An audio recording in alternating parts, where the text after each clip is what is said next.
Alrighty, we are live.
All right, guys, I am live. Can you see me? Hold on. I don't know what's going on. It says I'm live on Google.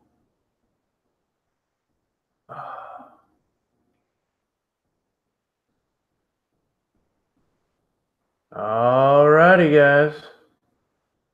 Here we go. Just waiting on Murad to come and join me from the Haunted Explorers.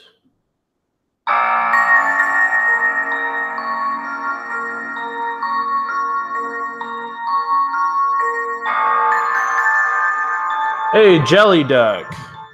We have Bambi Chaffee the Fan. Harmony. We have Cycle Country Cam. Rock G. I'm doing really good there, Jelly Duck. Good to see you, brother. Welcome to the stream.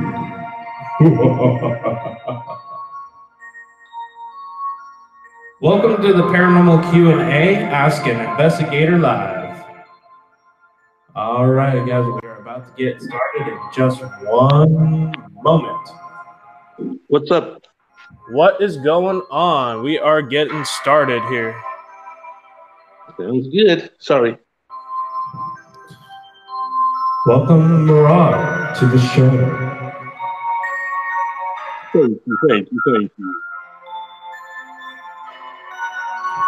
Joe from Presence of the Unknown will be joining us shortly as well.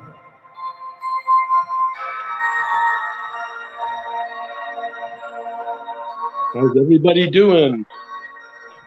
We have Rock G. We have Harmony. We have Carl Hook. Welcome, everybody, to the show.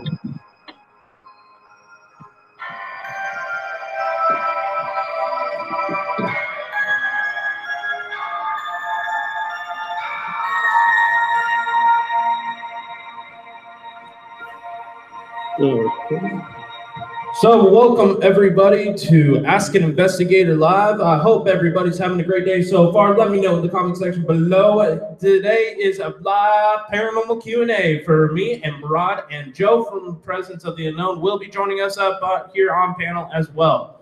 So guys, this is going to be a really exciting time. I am going to include a call-in show, so you guys can ask questions. If you have never experienced the paranormal, skeptics are welcome to come and talk to us. And I just ask that you please be respectful of the people I talk to here on panel. And I hope everybody is having an awesome weekend. Let me see what is going on here. We have 11 people, or sorry, we have 13 people watching. Guys, make sure you share this out on Facebook and Twitter.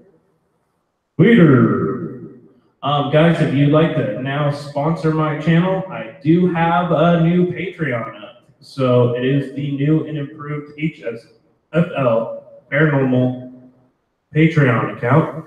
So please go check that out if you're interested. You can help me by sponsoring my channel. So there it is. All right, guys. So I'm just gonna try to get some more people in here, and let's see how this rolls. Hey, 8-Bit Reactor, what is going on, brother? Good to see you. Welcome to the show. Paranormal Fan 11 is in the house. Hello, Nicole. Hi, 8-Bit. Rebecca C. Rebecca C is back. Via Hook. Cuddly Kathy. Yes, we have a lot of awesome people here. Guys, please share this out. Let people know I'm live.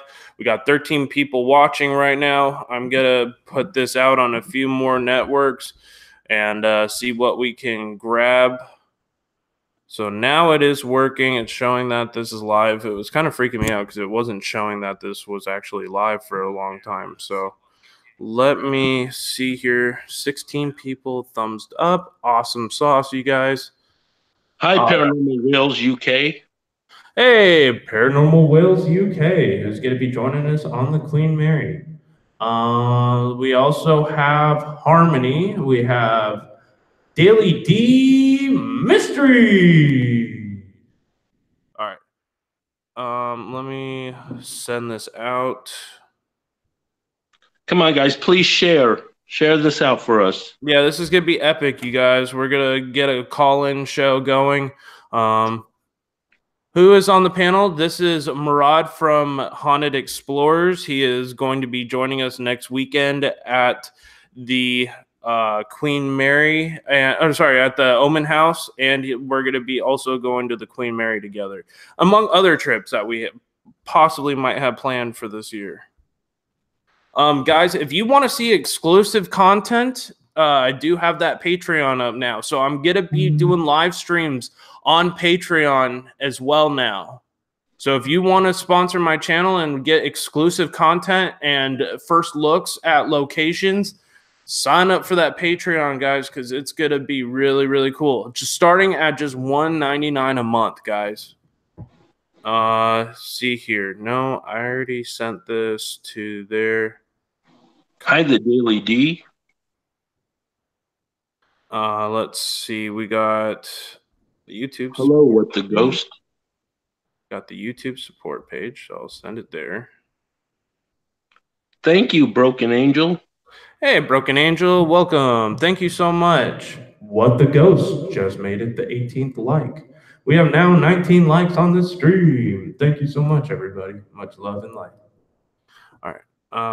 So we're about to get this started here. I'm just making sure that all these different networks get to come in and join us in the chat. We have about 20 people in here already, so we're just gonna amp this up.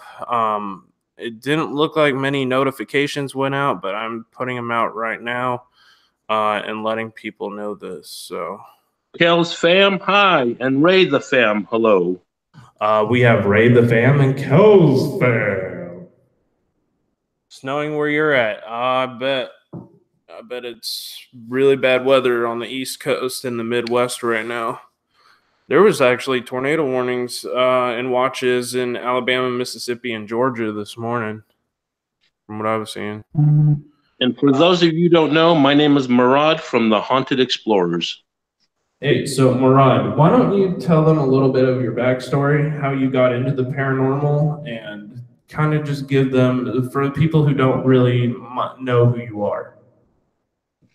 Well, I'll tell you what, I started off not actually being a non-believer. I moved into this house years ago, which I don't live there no more, and the people in there got murdered. The owner of the house actually never told me about it. Oh, nice. So I moved in. My first week there, I'm sitting there watching TV, and I have this table next to me, and no joke, I had a Pepsi can sitting there. I started looking over, getting these weird vibes and feelings. And next thing you know, this soda can goes flying off the table, and I'm like, Wow. okay, wow, what's going on here? And so I'm still a skeptic, and I'm thinking like, okay, how did I do that? What happened? Did I hit the table? Did it roll? I mean, what happened? So I kind of just blew it off, not thinking nothing. So that night, I'm sitting there laying in bed, and I woke up. Well, I wasn't really asleep, should I say? I was half asleep. And I started opening my eyes, looking up, and I see this black figure of smoke, like right at the end of my bed. Wow. I'm like, okay, am I seeing things? And then right before my eyes, it just like went poof and disappeared. So I'm like, okay, it's in my head. I'm just seeing things. So till this day, I still don't know if I actually, if it was real or if it was in my head. So that's what actually piqued my interest in the paranormal. Awesome. Well, thank you for kind of giving your little backstory on like how you first got into it. Gemma's Journey Grace, welcome to the stream. Thank you so much for coming by. Let's see. We have a lot of great channels. Hazel Eye Vixen, what is up? Good to see you. The Daily D Mystery said, I got that too. You adapt to moving objects. What is your thoughts on that?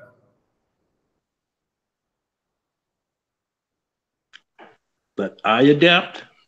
Yeah, that you adapt to like almost like kind of like poltergeist activity.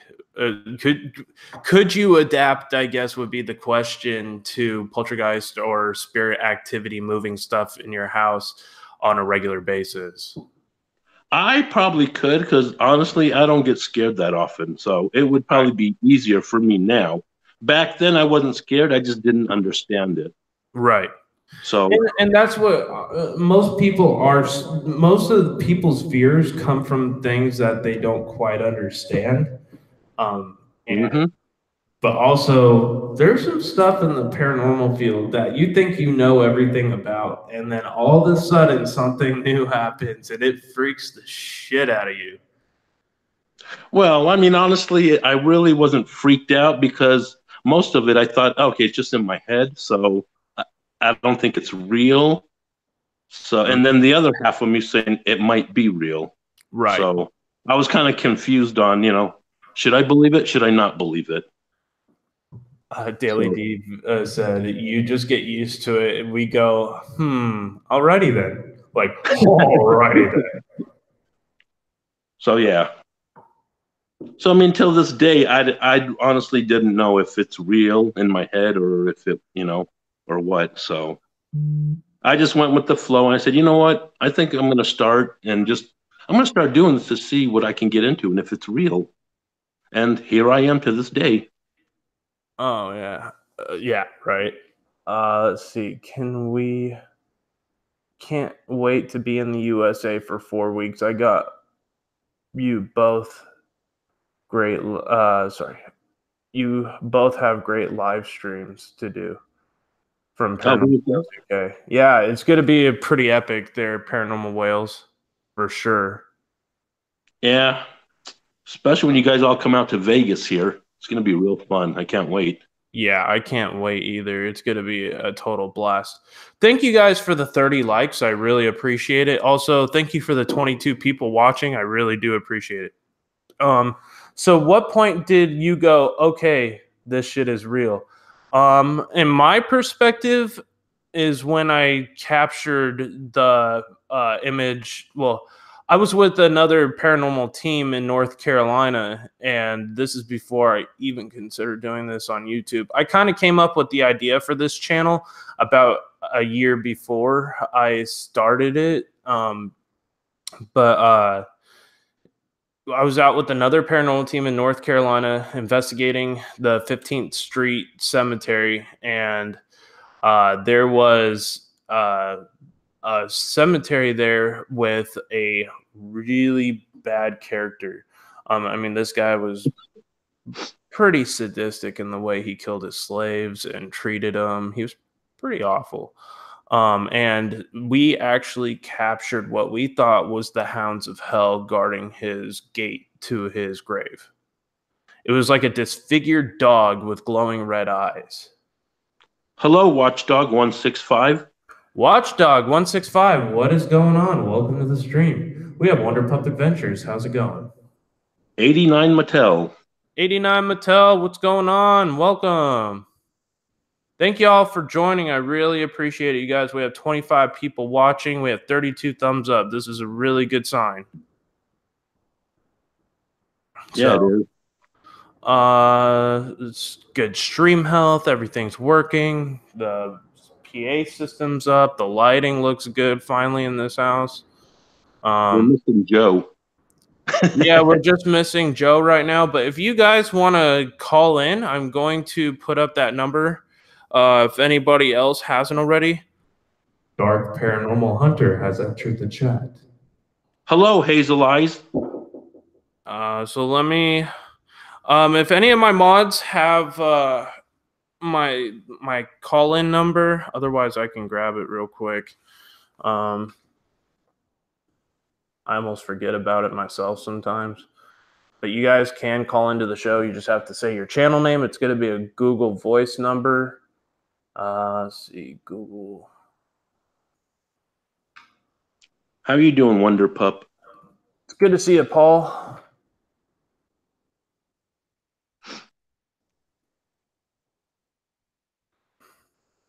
Yeah, I don't think anybody has a number on there. Okay, so let me grab that. I'm in the process of doing that right now as we speak. Okay. I'm trying to look at the chat on my phone at the same time. Yeah, there's my PayPal if you guys want to help donate to some of our investigations. But I do now have sponsorships. So if you go to my Patreon, let's see. Do I have that? Hey, Dark Paranormal. Let's see here.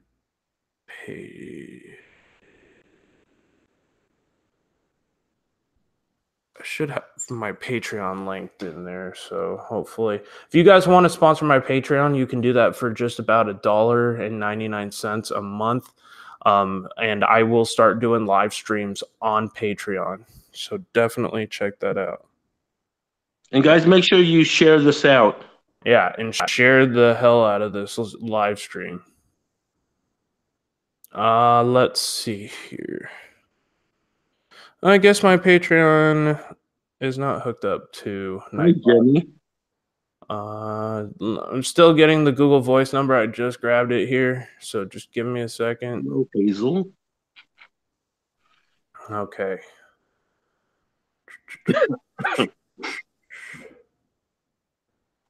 All right. Usually James posts the number, but he ain't here yet. So, Google Voice, call in.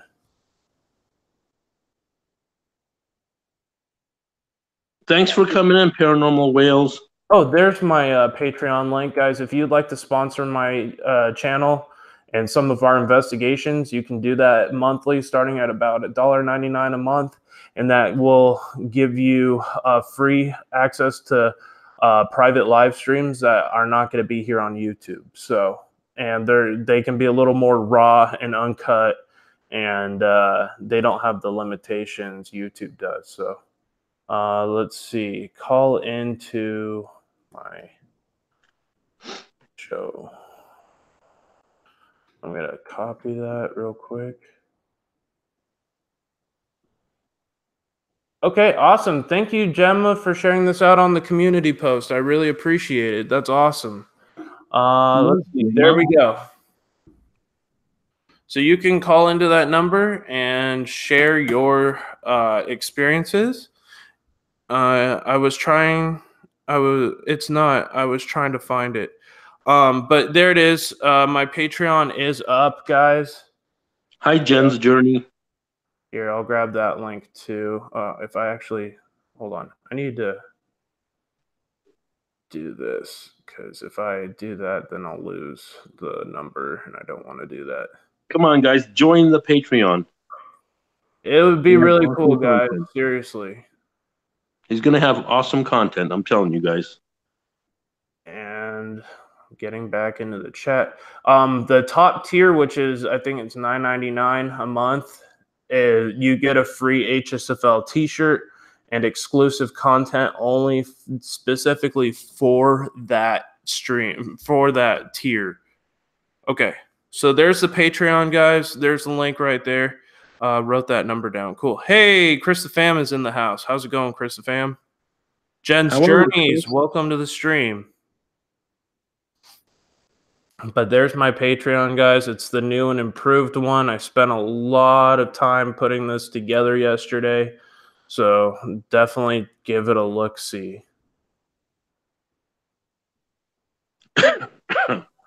All right. So here is the number. How you feeling, Rock G? Oh, I have 2 patrons a month now. Awesome. So let me find out who did that. Broken Angel just pledged $2. So she entered my second tier, which is the exclusive tier, which basically lets you have a weekly live stream with me on Patreon. And it also gives you future information about projects that I'm working on. And I just wanted to give a shout out to my 2 patrons. Kim Fitzgerald Rock Fam, who pledged to the premium. Thank you so much for that. I really appreciate it. Somebody could grab Kim Fitzgerald Rock Fam's link. Same with Broken Angel. And Broken Angel, can she have... let's see here. I'm trying to find Broken... Oh, there she is. Broken Angel, I'm adding you as a moderator, so you can post your link if you want to. And that goes for any of my patrons. So thank you guys for that. I really appreciate it. You guys are awesome. Thank you. Yeah, much appreciated, guys.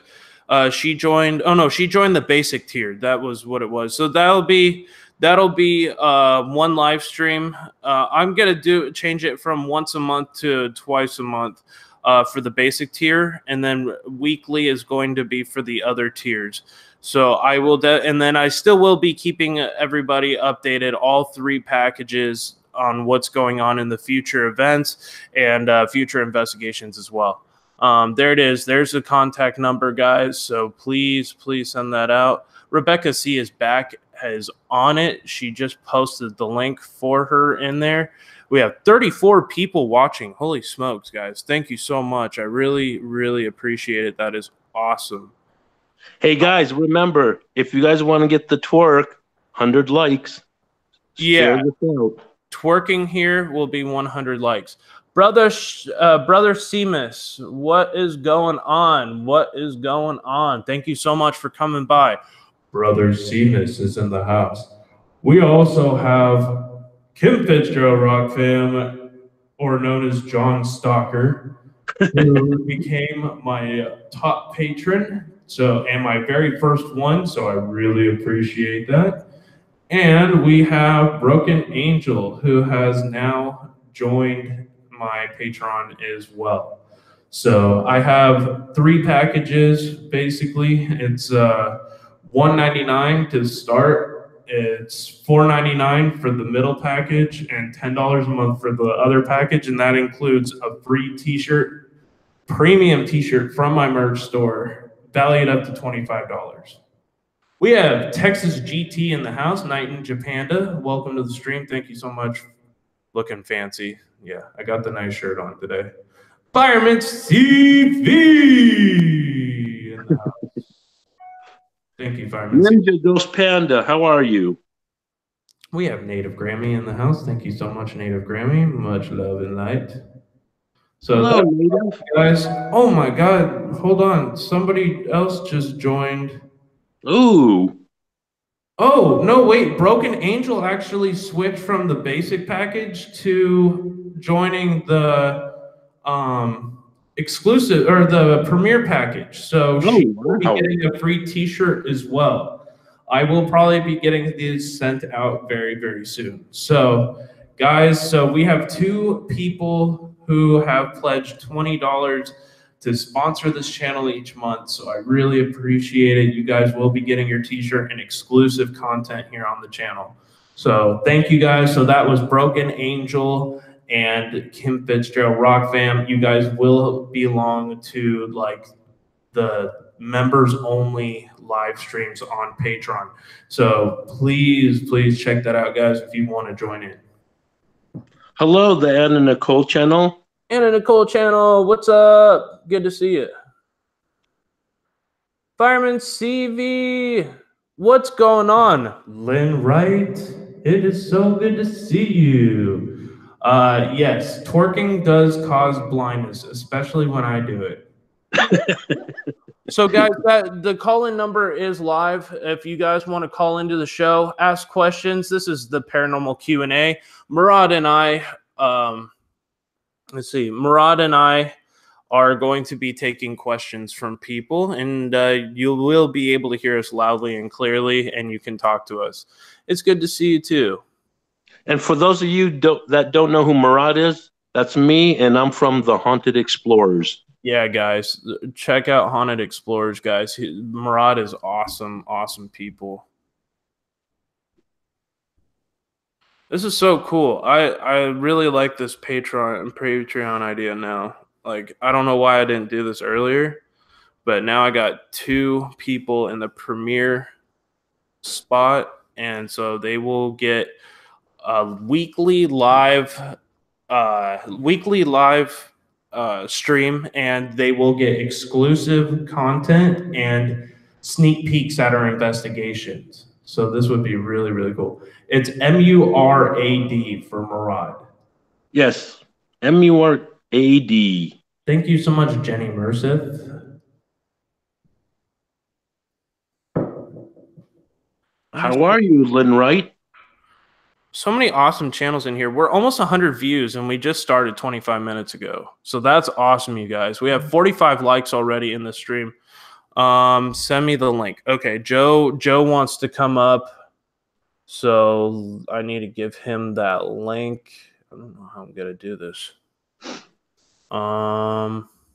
Ooh, we got our first caller from Bedford, Pennsylvania. Hey, this is Country Cycle Cam and give me... To accept, press 1. To send a voicemail. Guys, we have Country Cycle Cam online right now, and he wants to ask Murad and I some questions. You have the green light there, buddy. Hey, thanks a lot. Appreciate you having me on. Hello, just fellow paranormal supporters watching. Absolutely. Hey, so I'll be honest here. I'm a bit of a skeptic when it comes to paranormal activity, experiences and whatnot. I've had unexplainable experiences in my life. My wife is more the one that seems to be. So I guess that's the first question with that. Is it something that people who believe are more likely to encounter, or is it attracted to someone and maybe not as attracted to someone who's not open-minded and looking for it? Because I don't seem to experience the things that she does. I wonder what that might be. What does she experience that you don't experience? Well, the house we used to live in, we'll start the house we used to live in. She would hear things. She heard, she had actually at one point said she heard a voice, kind of a flanged sound, so low at one point, would hear different things going on. The only one thing I experienced with her was we heard someone falling over upstairs when we were getting ready to leave. She looks at me, she's like, damn dog, you know what I mean? I'm like, I'm the dog laying right in front of us. I chalked it up to maybe some creatures being in our dorm or something to that effect. I always try to rationalize things, but he said she would experience things like this quite often.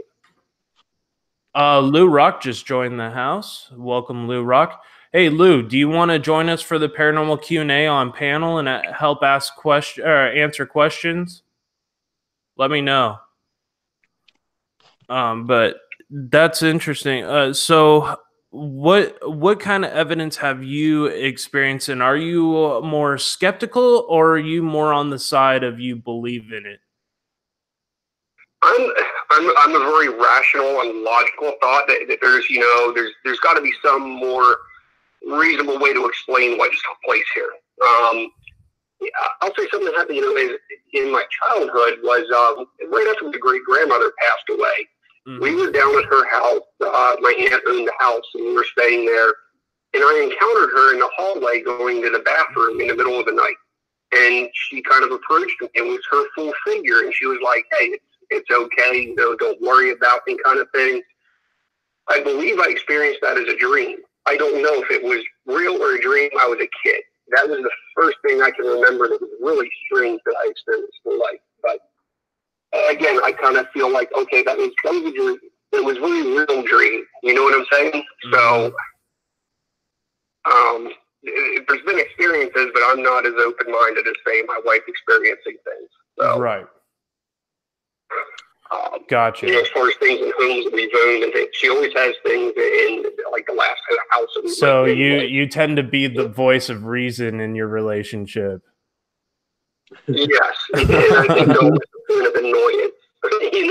She'll be like, "Hey, stuff's really creeping me out in this place. I was working evening night shift at the time." I'm like, "Well, you're there by yourself with the kids. I don't know. I'm not there to experience or know what you're feeling, but there's got to be something that's going on to explain that."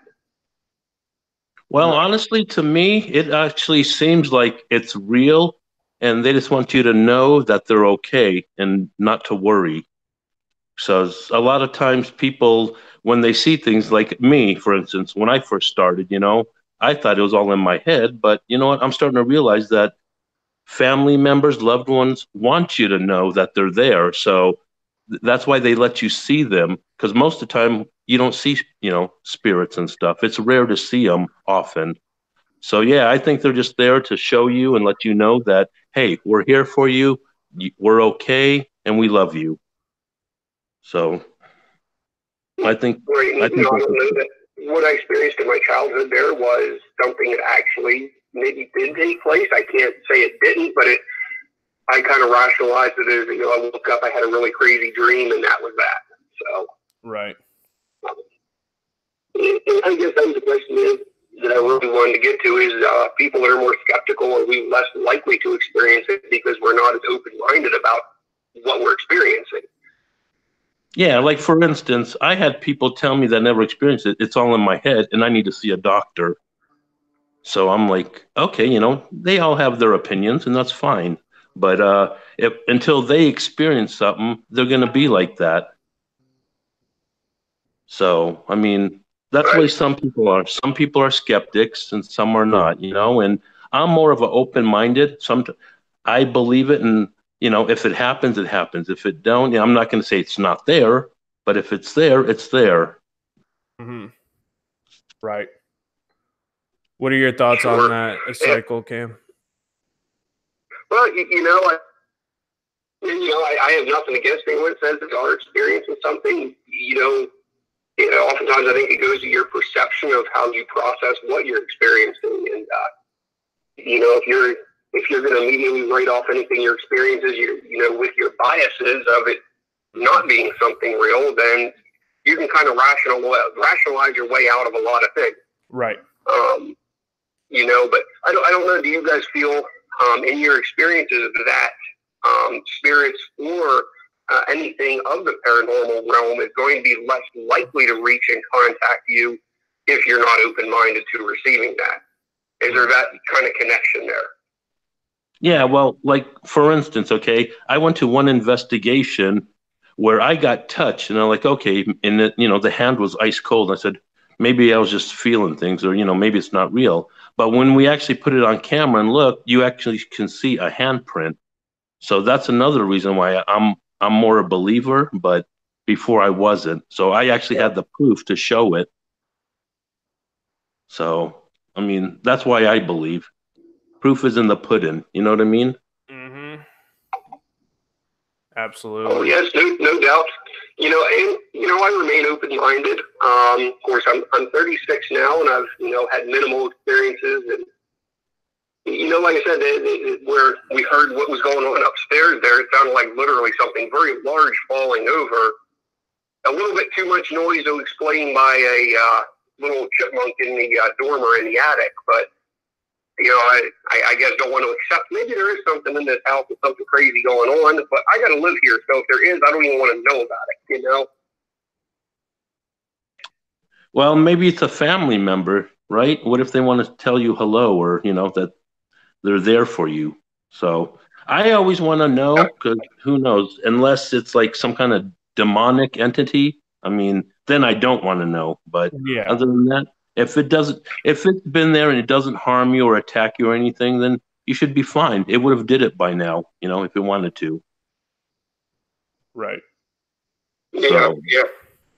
So that's something where maybe you would acknowledge its presence and, kind of there's no problems here. It's okay to acknowledge that. Yep, exactly. So, okay. I mean, if I was you, I wouldn't worry too much about it. So that's what I would do. I would just say hi, talk to it once in a while, and, let it know that that's there. All right. Oh, very good.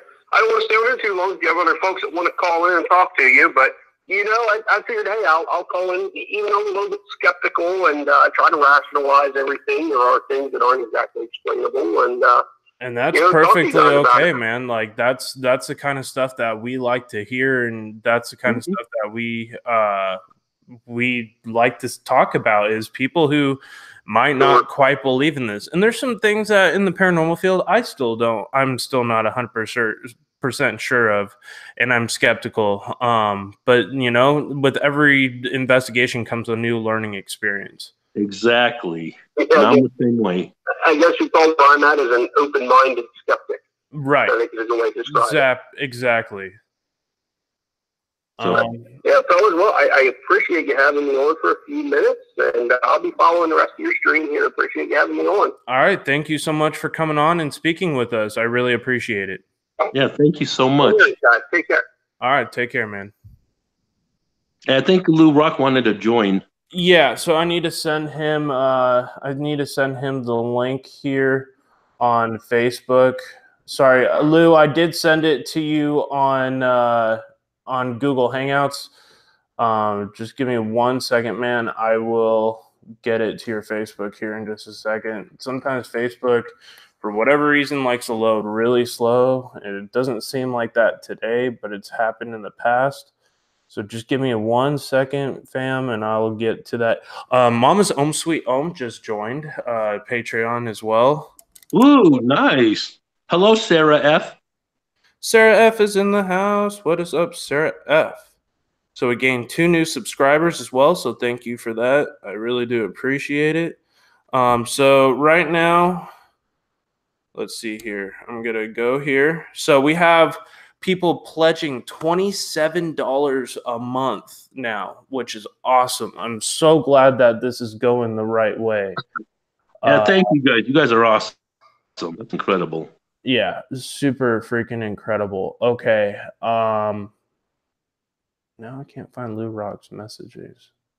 New message to Lou. No. Here we go, man. Sorry about that, Lou, but I just sent you the Google Hangout link. There you go. I just sent it to your Facebook. Hopefully he's still in the chat. But yeah, so guys, we have Mama's Om Sweet Om, we have Broken Angel, and sorry, it's not Mama's Om Sweet Om anymore. It's Jen's Journeys, Kim Fitzgerald, Rock Fam, and Broken Angel are all the new patrons. So really appreciate it. I will be getting your t-shirts. Contact me on Twitter and I will get those sent out. So let's see. And guys, that's going to provide members only live streams where you guys can sit with me and talk more. We can talk some totally differently about the paranormal. We can get into things. I can have special guests. I'm going to try to figure out how to do that. And you will get live updates on investigations and special videos that are only for patrons only. Including special content that's going to be Queen Mary and Omen House stuff exclusively for Patreon. Hi, MS Kids Life videos. So, guys, this is going to provide. If you're offended, private twerking, maybe you'll get. If you offer private twerking, you might get more supporters. At what point does it just become a lap dance, like a virtual lap dance?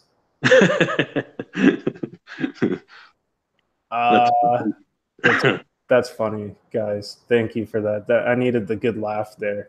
51 thumbs up already. Thank you, guys. I really appreciate it. 49 more to go for the twerk, guys. Come on. Yeah, if you guys want to twerk. Share this out, guys. Come on.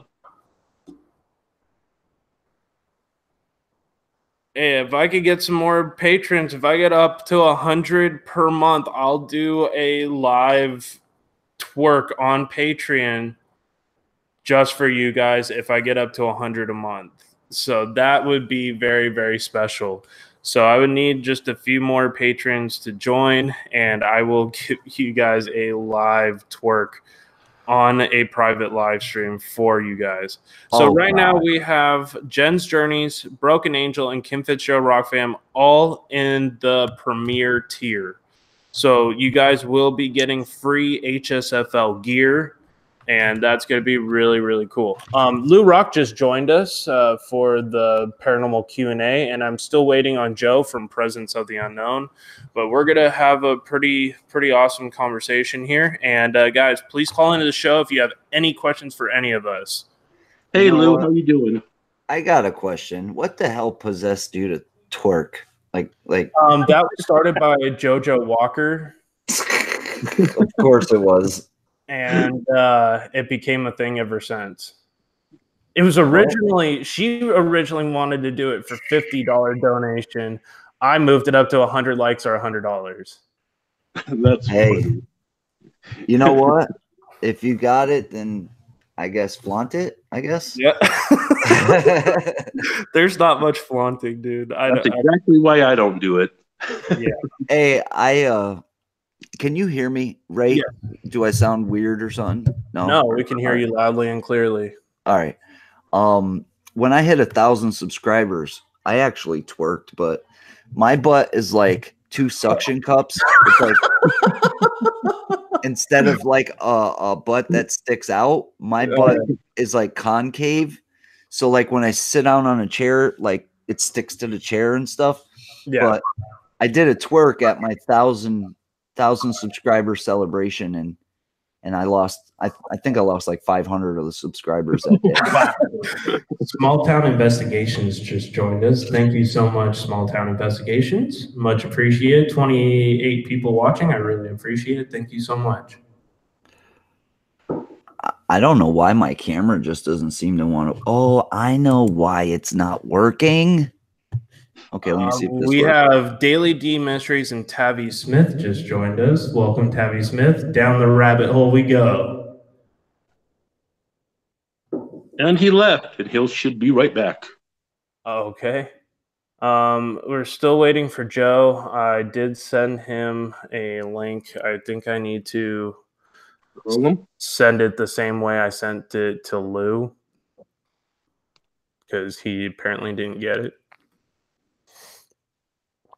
Let's see here. Hey, Chasing the Unknown. And if I knew in the beginning how complicated some of these live streams get, I would have done this. They sure do. Oh man. Like getting everything to work in unison, like, can be complicated. Did Lou leave already? Oh, he left. He's back.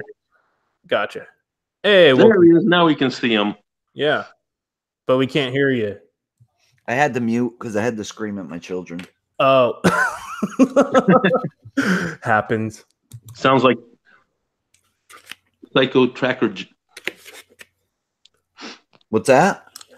Oh, I said hey, Augustino Paranormal. LOL. Sorry, Joe and I were talking on the phone and is just now going into Dunkin' Donuts. He's going to call. Okay, gotcha. So, well, you tell Joe to get me a freaking medium iced coffee, cream and sugar, and caramel swirl. Are you sure you don't want one of those turbo boosts from Dunkin' Donuts? Dude, have you ever had one of those? I didn't sleep for like 2 days. Pure cocaine. Oh yeah. I used to actually work in as assistant manager at a Dunkin' Donuts in North Carolina, dude. And that coffee, man, I swear, if you ever wanted to, because when I would drive for Uber right after I got out of that job, I would drive until like 3 a.m. I'm like, yeah, come on, guys, get in the car, let's go. They're like, what the hell is this guy on? I used to do Lyft. Oh yeah, I did both. It was very, very lucrative. It was very good money. Yeah. Hey, Gill Skills is in the house. Welcome, Gill Skills. It took a tear and wear on your car. You know what I mean? Oh yeah, I put 100,000 miles in a year and a half on my vehicle. Wow. Yeah.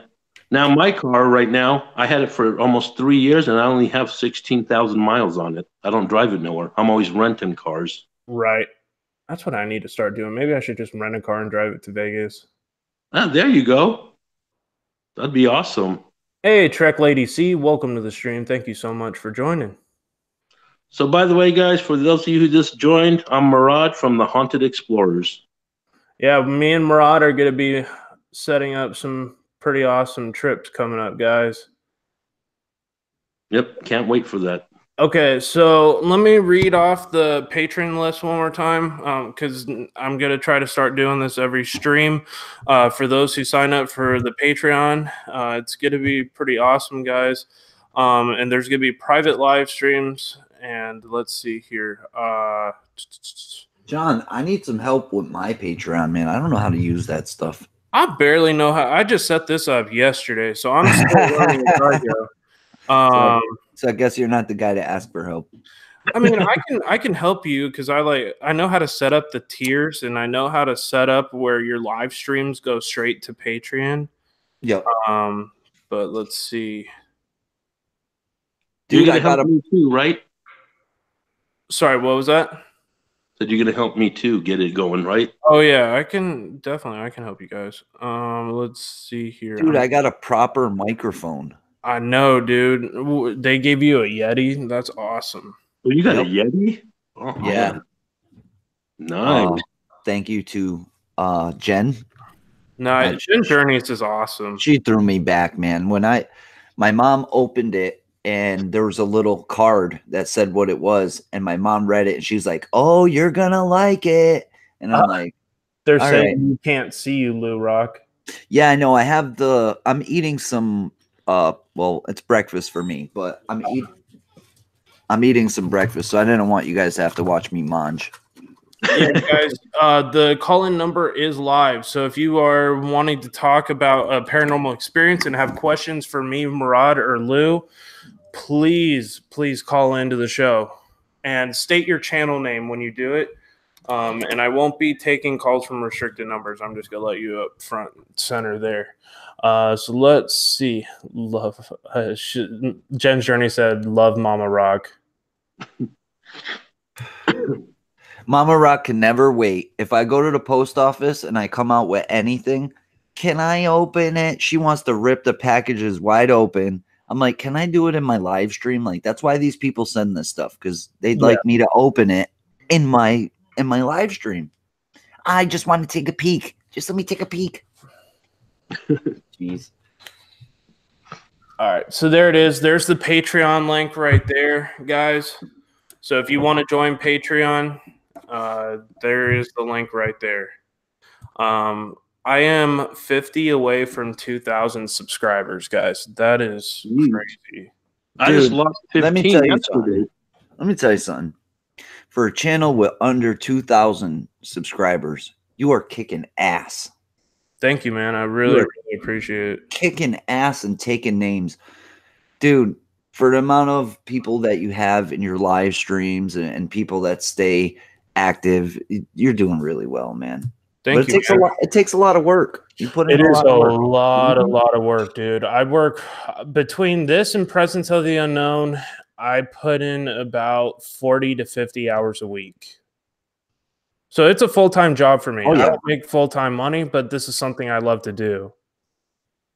Yeah, I don't think you even make part-time money.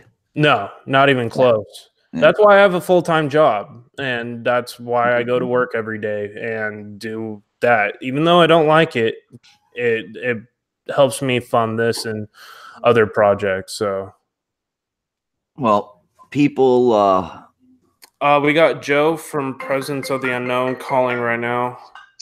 Hey, Joe, did you want me to? Hey, what's up, buddy? Hey, did you want me to send you the link for the Hangouts? I tried to send it to your email through Google Hangouts so you could come up on panel. Yeah. I'm on my way back to my house. I'm right nearby, and then I'm gonna eat something. 5 minutes, and then I'll jump on. Send me the link. And how do I do it again? I just go sign in my Google account. You know what? I'll send the link over to your Facebook, and that's all you got to do is connect over to your Google Hangouts and accept it. And not take too much of your time, but Johnny just called me. He says he knows there's a gravesite over there, a person that actually died on his property that he knows about that's over there at the cemetery. Yeah. He wants to communicate. He was talking to me about that yesterday because me and him talked last night. But we're also going to check out the Native American burial grounds over off of South Bay Boulevard, which is not far from his house and where the Oaks is. All right. Okay, cool. Yeah, because I'm still talking to Cynthia, so I got to talk to her still. Okay. Sounds good, man. All right. I'll be on in a little bit. All right. Cool. Thanks, man. All right. Bye. So, guys, that was Joe from Presence of the Unknown, and he's just getting home right now. Guys, we have 55 likes on this live stream so far. Guys, keep it up. Thank you so much. I just wanted to give a huge thumbs up to the people who have signed up for the Patreon. Guys, you guys rock. I never thought that this was going to work, and that's why I originally scrapped the idea. And I just had a bunch of people interested lately in wanting to do it. So I'm like, okay, well, maybe I'll give it a shot. But I didn't think everybody so far has signed up for the top tier. So I got to be sending out a lot of t-shirts. Hey, John, can I tell you something? Yeah. I decide who rocks or not. All right.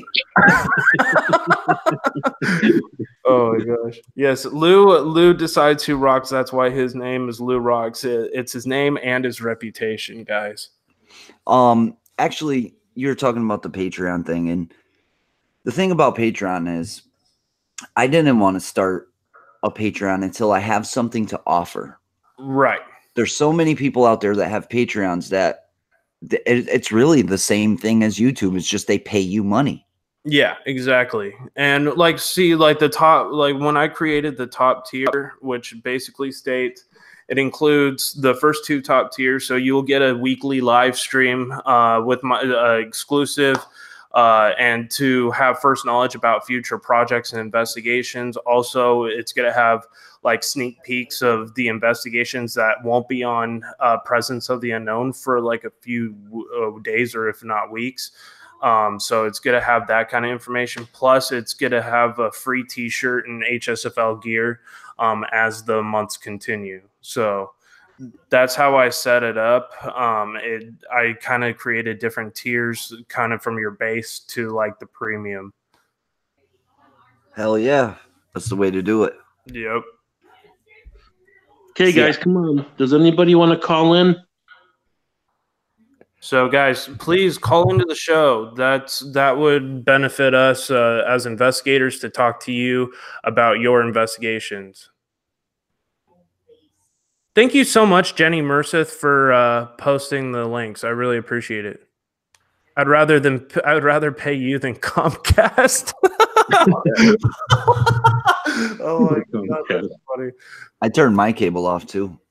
Yeah, I'm about to here at my place because I only watch YouTube and Netflix. Yeah, I turned off the cable. I got a Roku, and and now I watch. I watch mainly YouTube and Netflix, just like you just said. So don't my kids. So doesn't everybody else. Yeah. And we were paying $300 a month for cable, and nobody was watching it. Oh wow. Yeah.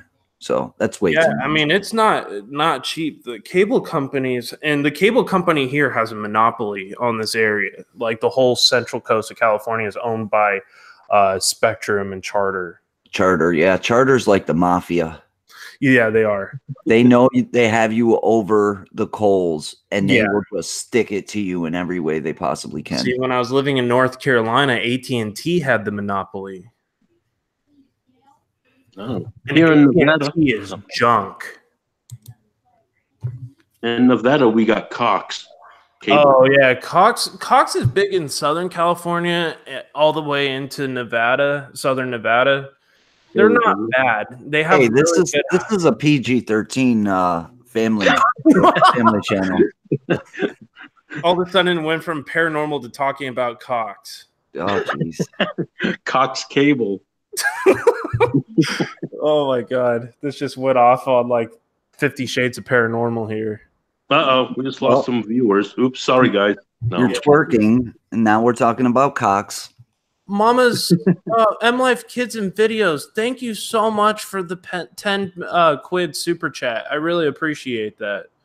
10 quid or 10 pounds. I don't know if I'm saying it right. That's 10 pounds. Yeah, right. 10 pounds. So thank you so much for that super chat. Much appreciated. What's a quid? Is a quid a dollar? quid, I guess, is the same thing as a pound. Oh, okay. Well, it depends because it changed. I don't know. Too, Somebody correct me in the UK on that. I might be wrong. Hoosier Fishing. What is going on? Is that Holsher Fishing? Welcome.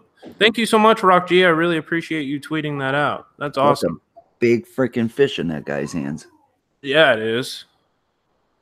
And like me with the cable, though, I canceled mine too because I never watch it. That's like you maybe watch one or two things. Like the most I would ever watch is like maybe the news, but then I stopped watching the news entirely just because of so much negativity. Mm-hmm. You're right. And then like hey, Brian's Paranormal, #Nations13. What is going on? So let me figure out how to send this to. Oh, I forgot to send it to Joe. And also, they're always playing the same shows over and over. You know, the same movies and like the most I would ever watch is like the Weather Channel, just because like I would connect with like the National Weather Service information, and they would give kind of like live on spot kind of stuff. But other than that, like I've never watched TV. I used to like watching that Destination America. Yeah. Destination America is really interesting stuff. Mm-hmm. Especially the mountain monsters. You ever seen that show? Yeah. Or River Monsters, or well, no, what show was that on? But that show was good too. That was Animal Planet, I believe. Oh, that's Animal Planet. Okay. So let me send this to Joe Vieira. So guys, please tweet this out, Facebook it, share it. Really appreciate it. So, guys, the number is hot. We've only had one caller so far, guys. Please call into the show. Losing patience. I'm losing something. We've all lost our minds, I think, at some point. Especially last night. Yeah. Dude, like I fell asleep on Murad's live stream. That's the first time I've ever fallen asleep on a live stream. And I guess, how long was I snoring for? At least an hour. That's hilarious. Oh my God. That's pretty funny. I'll have to go back and like screen capture that or something. And yeah, I still left it on there if you want to check it out. It's still on my channel for people that want. That's so funny, man. That's hysterical. Because I'm sitting there like, hey, John, you there? John. Oh, my God. You just put me out of my misery and kicked me off at that point. This must have been one riveting live stream. Oh, yeah. Do. And then we had the sharpshooter come in. Yeah, that was pretty awesome. Where is Sharp today? He's probably still asleep. He stayed up late with us. Yeah, he stayed up super late. That guy is inhuman. It is. I swear he's got like 8 sets of arms, and he's like sitting there on the computer, and it's just an octopus. Yep. That's funny. Hey, paranormal people, welcome to the stream. I'm so glad I left when I did. Oh, JoJo Walker Unplugged hashtag Nation 13 is watching me, supposedly. Uh-oh. But yeah, so guys, call into the show. The call-in number is live right now. So if you have any questions, if you're skeptical about the paranormal, but you're still curious or have had an experience and you want to ask one of us a question regarding it, please call into the number, guys. 8-Bit Reactor asks me, what would my advice be for somebody who wants to start doing paranormal investigations? My advice would be don't. Just don't do it, man. Yeah, it's very dangerous. I've been hospitalized at least 5 times. Things that just can't be explained. Doctors scratching their heads, saying, you know, you're a healthy male of this age. I'm not going to say how old I am, 25, but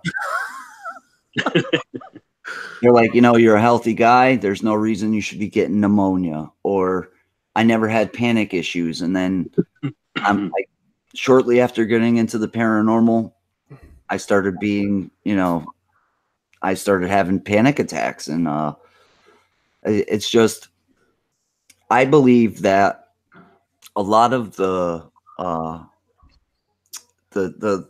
like, a lot of the fakery, a lot of the showmanship, a lot of the making it look like a game that a child can play is evil, because it draws people in. Like when they sell the Ouija boards at Walmart for the Stranger Things. Toys R Us, it's made by Hasbro. Are you freaking kidding me? Yeah, they're made by Hasbro. They're in the game aisle. Wow. It's just, it's not a game. It's very dangerous. I jumped in without knowing anything. That was so stupid. That was the stupidest thing I could have done, is jump in without knowing what I'm doing. So my advice is, do as much research as you possibly can. Talk to as many people in the field as you possibly can. Get as much advice that feels sound to you. Like if it feels right, then listen to it. And just be careful. 100% protect yourself, protect your family, and just be careful. Right. Dark Paranormal Hunter said, sorry to disagree, but I think more people should be involved in the paranormal field to improve the research. I'll kick that guy out of here. Country Cycle Can said, what? Seriously? Wow. Yeah. I'm not playing with no demonic stuff. Yeah. They literally sell that stuff at Walmart and in the Toys R Us. It's pretty wild. Local libraries can be your best friend when it comes to local hauntings. This is true. And same with the Historical Society and Chamber of Commerce. Yep.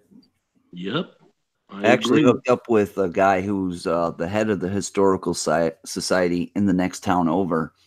And he's got a couple cool spots lined up for me to go and play around with. And he's got the history on it. That's pretty awesome. Gimme. Yeah, definitely. Yeah, I'm in the process of talking to this guy right now from our Historical Society. There's this place I haven't been to, but I can't get into it without their permission. And so they're talking to the board of directors about doing like a little mini documentary film about that place. But 2 brothers actually duked it out right there on the front porch and killed each other. Killed each other? Yeah.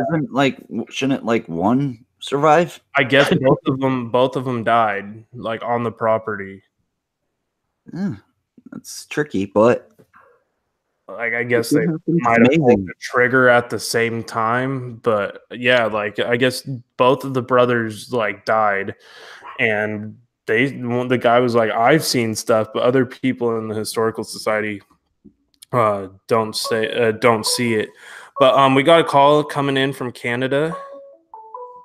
You can guess who this might be. Christine.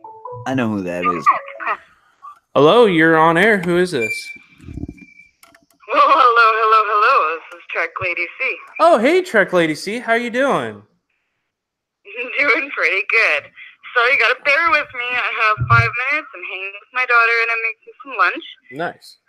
But my story is, when I was about 12 or 13 years old, I was being babysat with my brother, and she was pretty much into the dark arts, and there's so much negativity in there, and the whole feel of the place was just horrible. Mm-hmm. So we go on to carry on to the nighttime, and we're all sitting in the room, and my babysitter, sorry everybody, she was sneaking me cigarettes. I was being bad, doing everything I probably shouldn't have been doing. And so all of a sudden, her radio starts playing, and nobody's around it. So she goes, she turns it off, and she laughs it up, and she says something in reference to ghosts and all that kind of silly stuff. And now I'm like 12, 13 at the time, so I'm like, oh my god, cool, okay, blah, blah, blah. And so my brother, on the other hand, he's about 4 years younger. He was pretty much peeing his pants. He was terrified. Oh. All of a sudden, we hear the TV come on out in the living room. My babysitter jumps. She goes out. We look. She unplugs it. It comes back on immediately right in front of her eyes. Now, at this point, I start crying, and we all run back to her bedroom, and she has all these Marilyn Manson posters and whatnot hanging all over her wall, and my brother's sitting up against the wall, and he's scared. He's terrified out of his brain. And he looks at this picture, and all of a sudden, this poster, the poor boy, it fell on him. Mm. He literally peed his pants. Wow. It felt so horrible. All of a sudden, we hear a cat, her cat, meowing out in the hallway. Now, her cat is a pure white cat, beautiful cat, pregnant, fully loaded pregnant. Wow. So I go down, we go down, we're standing at the stairs, look down at the basement. Her cat, now please, bear with me, she was dead. She Oh my was, gosh. there was, like, it was like a hallucinogenic dream, if I may. And you could hear these tiny little baby kittens just like Dying? you know, and it was like, and so she pretty much scooped us straight up, and we pretty much sat in the rest of the room for the rest of the night listening to the continuous cries of the cats until my mom, her girlfriend, got home. Lord so have that's my mercy. story. It terrifies me still to this day. I'm shaking right now, but Sure. That so is yes, a be sad very careful. story. Like Lou said, don't tread lightly into things that you know nothing about.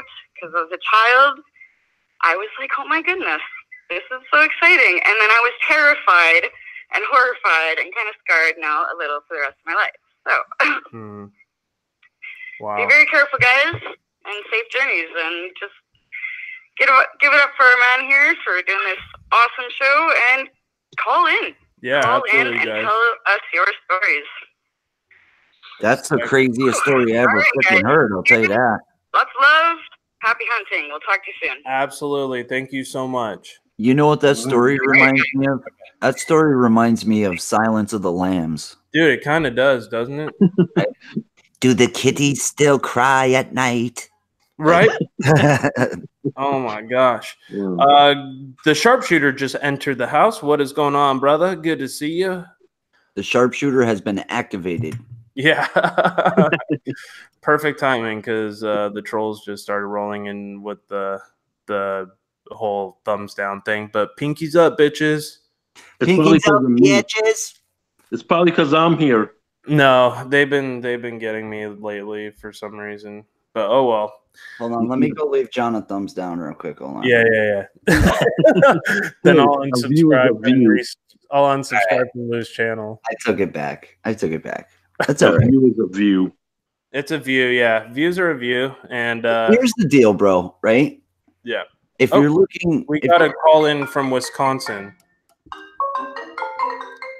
Call from Sarah. To accept, press 1. Looks like we have a call in from Sarah. Welcome to the stream. Hey, how's it going, guys? It's going really good. Hey, Sarah. Can you hear me okay? Because I have my earbuds in. Yes, we can hear you very loud and clear. Oh, I'm sorry. I'll try to be a little more quiet. So, I have a question. Yes. So I was just kind of listening, and I'm curious as to what your partner in crime was investigating the times that he got sick. Investigating what? Sorry, I didn't hear that part. When you were getting sick all those times, what were you investigating? Like, were you in a certain place? So when I got attacked, we were at the murder house investigation. That house, there was, I think it was 8 deaths within 15 years in that house. The homeowners, when they had moved in 3 months prior to us investigating, they actually had found a body underneath the crawl space in the basement. Nobody here really has basements here in California, but that one had one. And and there was a strong evil presence in that house. It was overwhelming. Wow. And basically, we were in this room that we dubbed the padded room. It was a room that was like primarily kind of closed off with no windows, and it literally looked like a mental hospital inside of that room. And that room had at one point been used for human trafficking at one point. And it was pretty intense. It was pretty bad. And basically, I turned on the spirit box immediately without even turning on the spirit box yet. And this is on that video. You hear a very loud, clear Class A EVP of it saying, "Hi," like, and you can watch it. It's on Presence of the Unknown. It's pretty wild. Joe just joined us from Presence of the Unknown. Welcome. Hey, Joe. Hey, what's up, guys? Can you guys hear me okay? Yeah, we can hear you. And when we were at the murder house, I was using the SB7, Joe's SB7, and I communicated with what I thought was a little kid named Carlos, and Joe remembers this. And that is actually when I think I got the attachment, is because I thought what I was talking to as a kid was actually a very, very evil spirit. And yeah, so that's what had happened, and I believe that I carried that home with me. So it's basically like, if you're not careful, you can stick in the spiritual gum on the bottom of your shoe and drag it home with you. Agreed. Now, do you think it was an evil spirit? Well, when I got home, I started hearing like what sounded like screaming from inside of my home. Then I started experiencing what I thought was, when I caught on my cameras, were these weird anomalies. And one of them actually, somebody screenshot, and it was this disfigured, inhuman-looking face. It looked very demonic, to be 100% honest. And for about 2 weeks, I started noticing weird stuff happening in the house, like some minor poltergeist activity, stuff getting knocked off shelves, knocked off the refrigerator, lights not working correctly in my house. I was having my TV turn on late at night by itself, and that's also around the time I started hearing the auditory sounds coming from my house, like the growling. And then soon after that, because I started getting kind of creeped out by it and possibly a little bit fearful because I didn't know what it was, I kind of let it eat at me for a little bit, and it ended up attacking me every night for about 2 weeks when I was asleep. Oh, there's a raid going on from Psycho Ghost Trackers. Awesome. Hey, Brandon. And so I was waking up with like what looked like huge scratch marks across my wrist, my neck. I was waking up with seeing a dark shadow looming over my bed that was about 6 feet, 7 feet high with glowing red eyes. It was nothing positive. Right. The reason why I asked is I'm super skeptical when it comes to like actual demonic hauntings. I'm very, very skeptical because everybody on YouTube is like, it's a demon. But actually they're really rare. Yes. So and my experience, my parents split up, and my dad moved out. He moved in with his friend, And his friend was a writer. He wrote horror novels. Wow. Mostly about spirits and demons and things like that. But he had some really nasty, nasty things going on in his house, and also poltergeist activity. Wow. The toilet would flush by itself. The TVs would come on by themselves. Things would fly out of the cupboard. Wow. The big German Shepherd we had wouldn't go near the basement. In fact, she'd sit at the top of the stairs for hours and growl. My dad saw like this gray mist coming out of the wall. But the worst thing that ever happened was my dad was a musician, and Nice. traveled a lot. So he was out of the state one weekend. So I didn't go there for the weekend. And in the middle of the night, me and my mom, our phone rang. It was like 1 o'clock in the morning, and it was coming from the house because we had one of those little caller IDs, one of the first caller IDs that came out from AT&T. Yeah. And it was from my dad's house.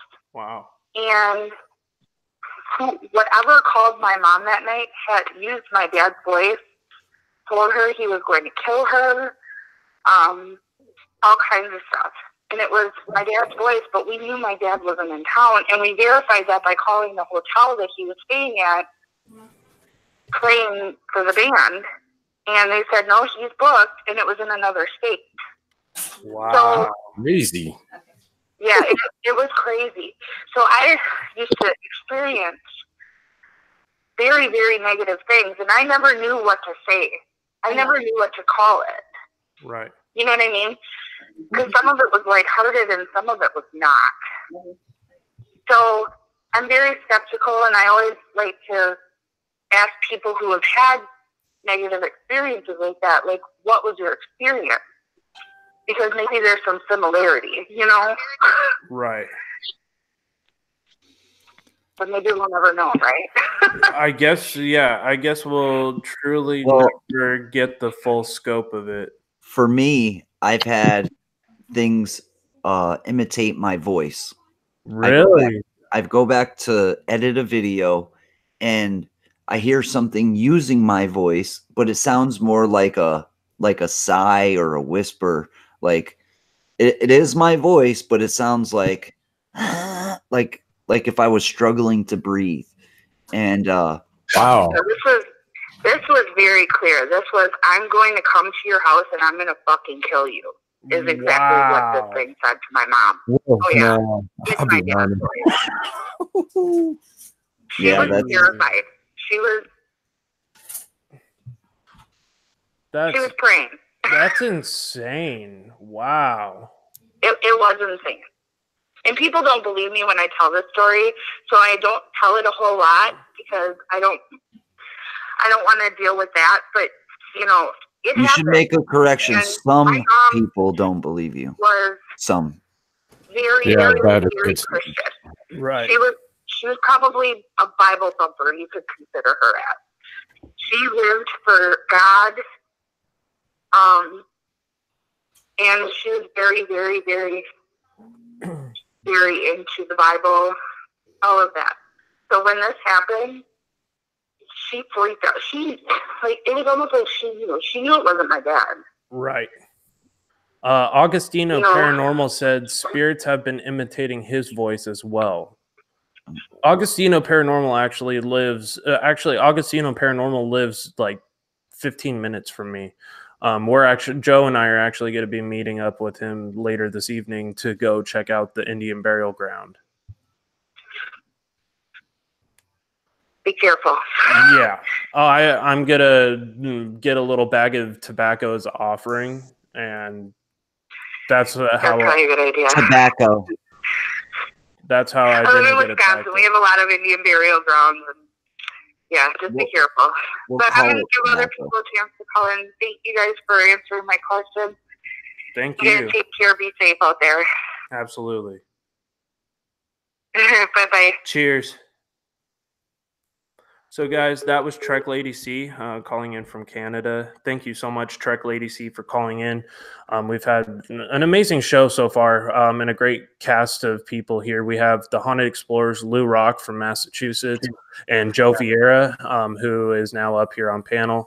Joe, tell us a little about how you got started in the paranormal. What was your first experience? For the people, I think you already know that one. I know that one, but for the people who have said it so many times, but yeah, I'll go ahead and repeat it. Yeah, it happened when I was like 13, 12 years old, and it was in Simi Valley, California, and I had some best friends across the street that I grew up with, Mike and John, and my uncle brought us from Massachusetts. Lou Rock, as you know, is from Massachusetts. I myself was born there, St. Joseph's Hospital. In the same town I live in, right?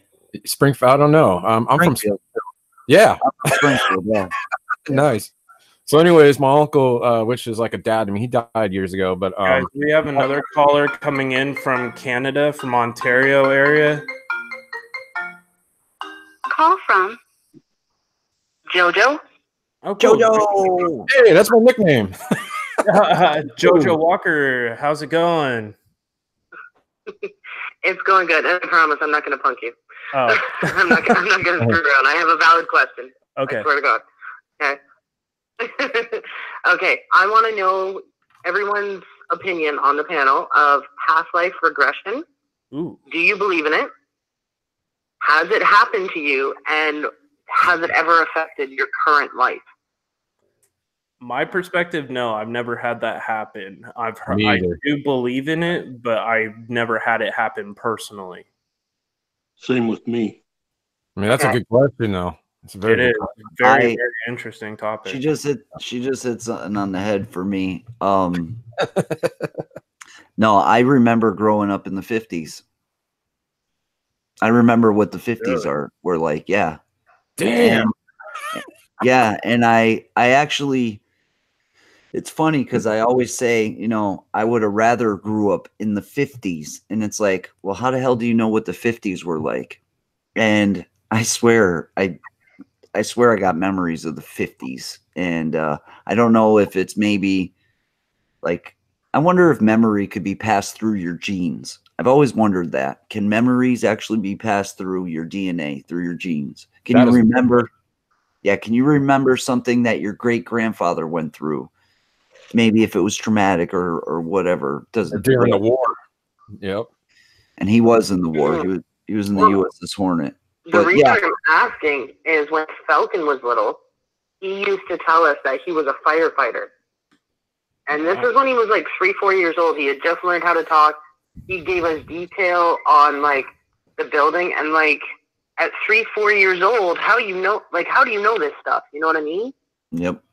And it's continued. Like as he's getting older and he's learning more vocabulary, he's actually giving more and more detail about what he did. And he used to tell us when he was little that that's where he died.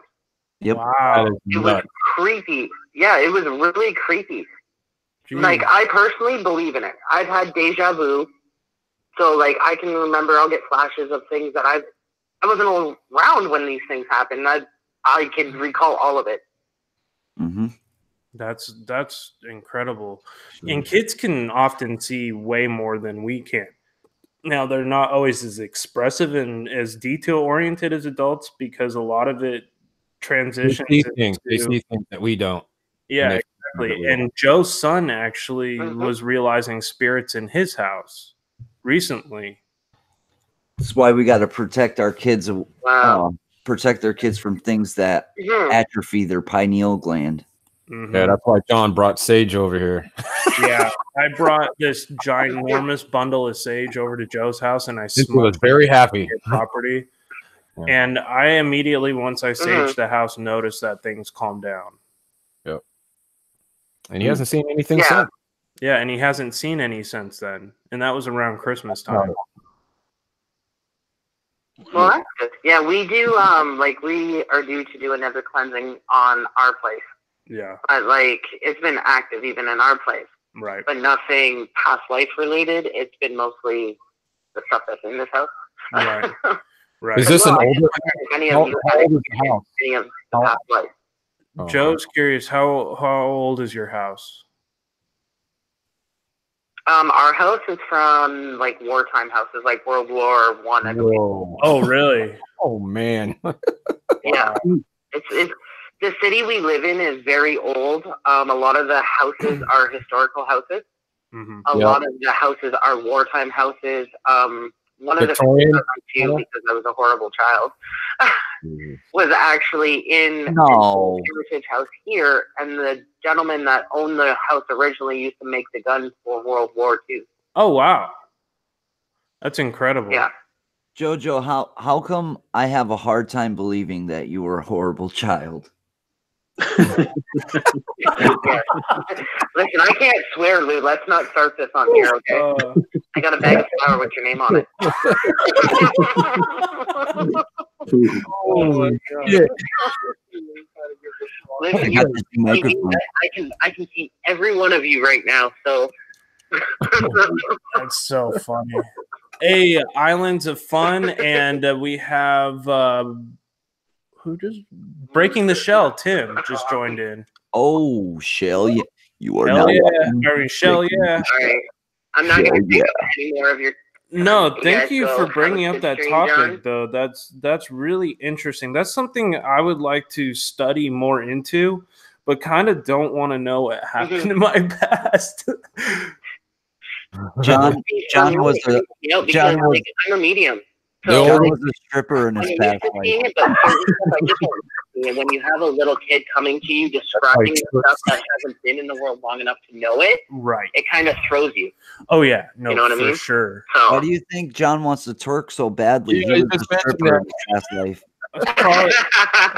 That's probably like Oh man. a stripper in my past life or something. Or listen, like Lou is addicted to flour. John's addicted to twerking. What can you do? We all have our crutches. Believe me, when I was at his house during his live stream, I had to leave the room. And when he started, he was like, I got to work now. I'm like, John, I'm gonna go use the bathroom. I didn't even have to use the bathroom. I just went in there to hide until it was over with. give Lou Rock a new mic, and he becomes a DJ. Oh my gosh!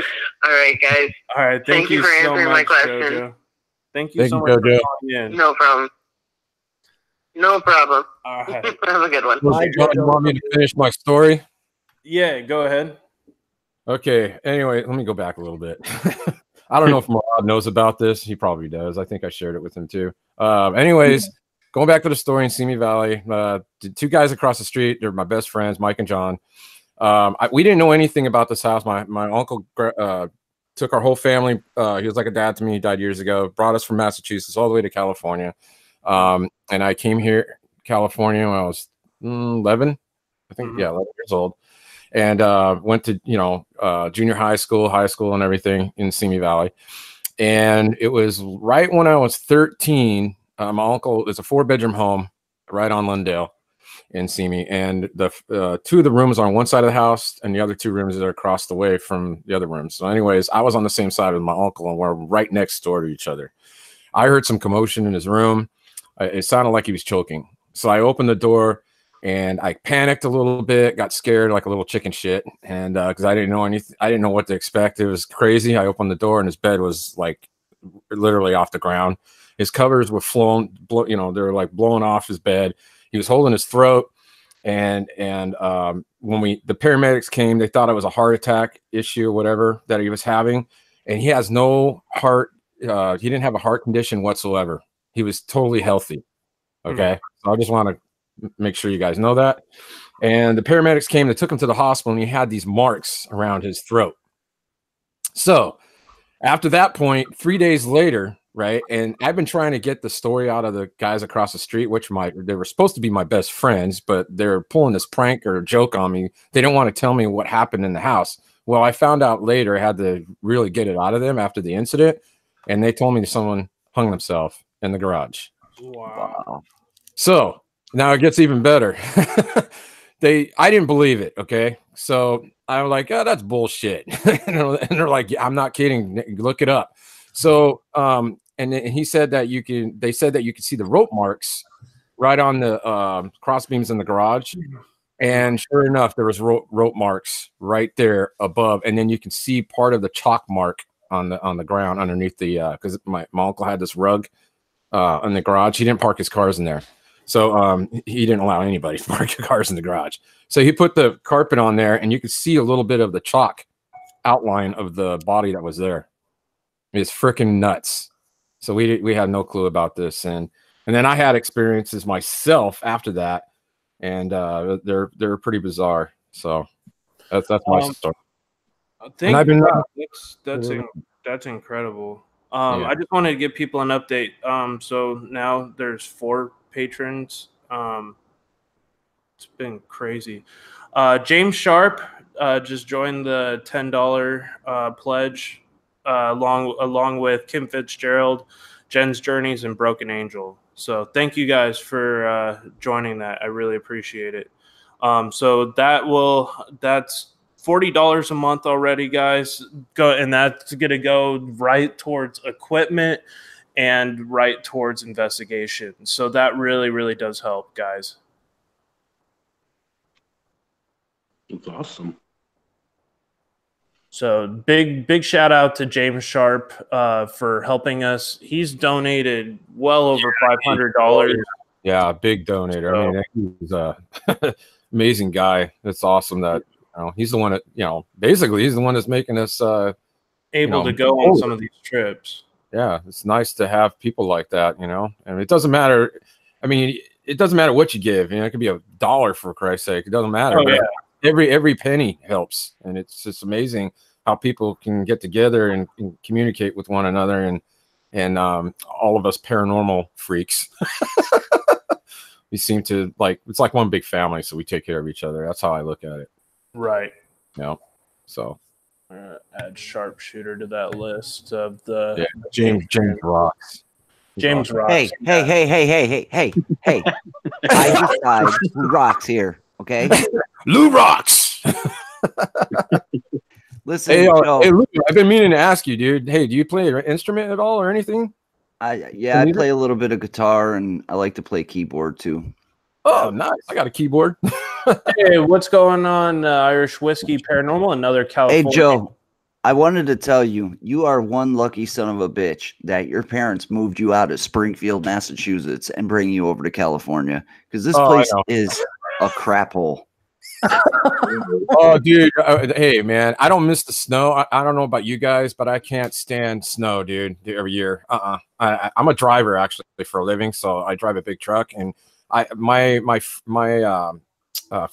biggest fear is black ice. Oh, yeah. I don't want to ever experience that. So, I did that in Detroit. I did. You did? Oh, yeah. I slid across. My biggest fear is bullets. I got plenty of those.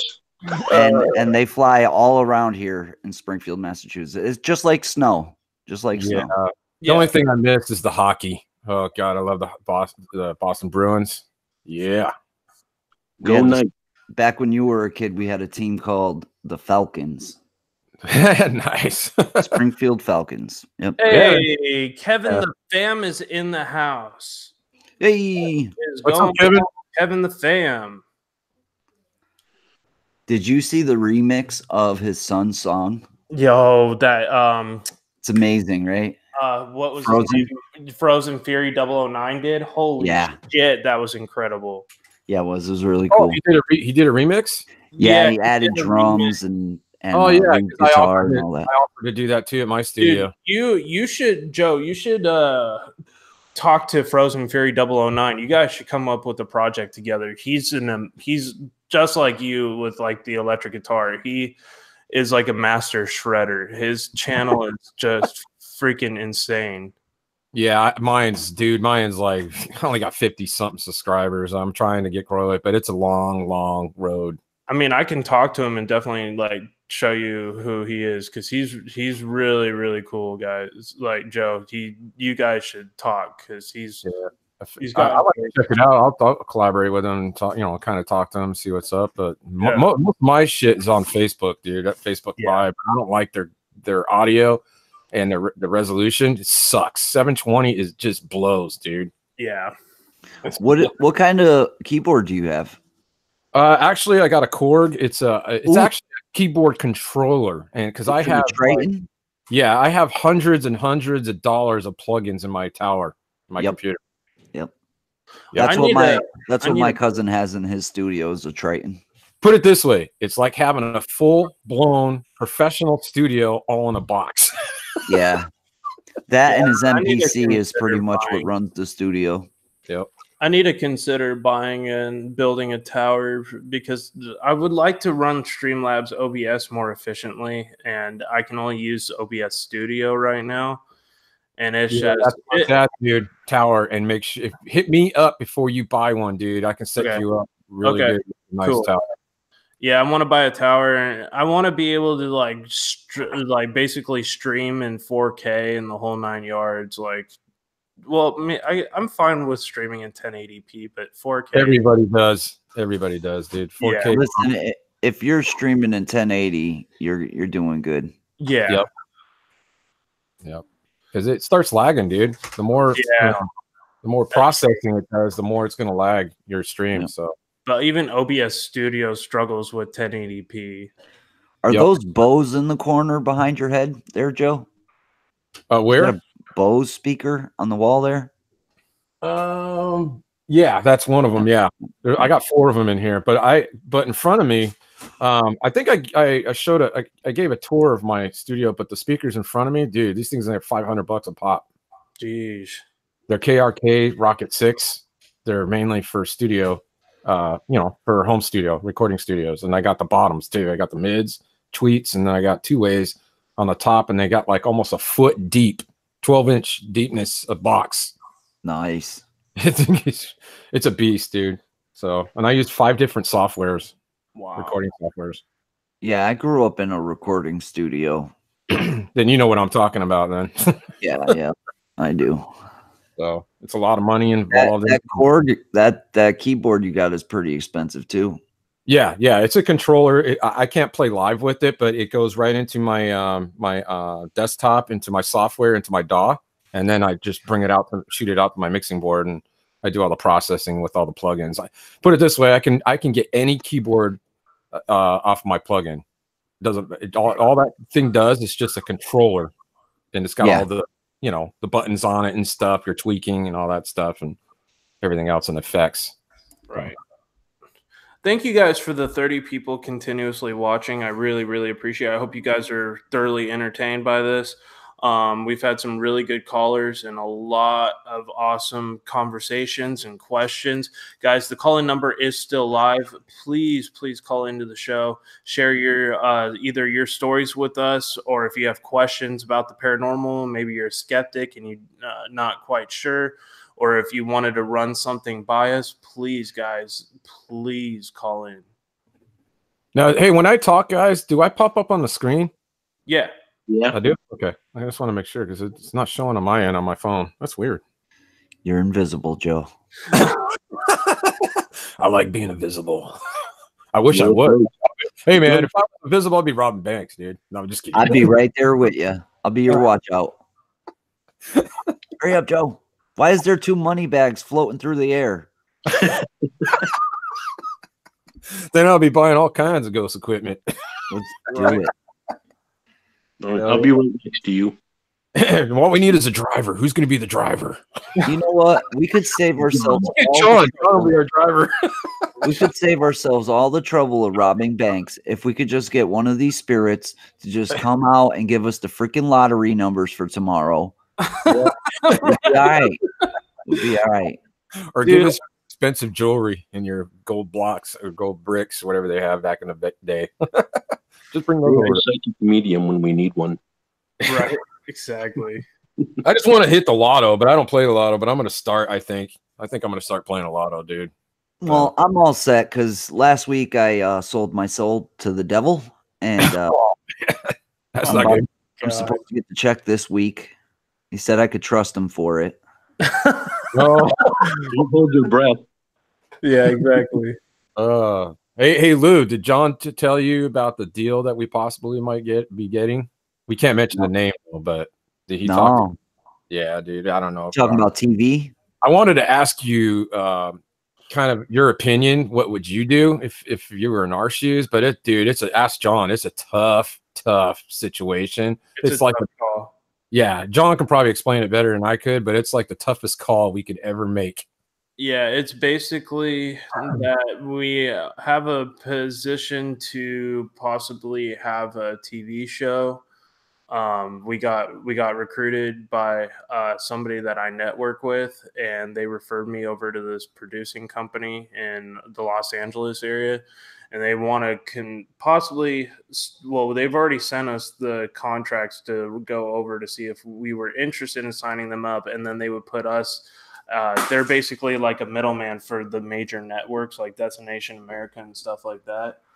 Yeah, they gave us a deadline next week, right? Next Wednesday? I think we have till the end of the month. Yeah, end of the month. And I think we have a month to go over it, is what they said, because they said let's talk in like a few weeks. Now, do they want you to get rid of your YouTube channel? Or no? So we can keep the YouTube channel and keep that entity, but it has nothing to do with the TV show. Nice. But get this, Lou. Okay, you know Cynthia is she's a big part of our team too, right? Okay, yep. She's a photographer, right? Well, originally when one of the reps came down to meet us at Cayucas for like a live stream shoot over there, and she showed up, and Cynthia, she already knew that Cynthia was part of our team. She actually did like a bio thing, of each of us. Yeah.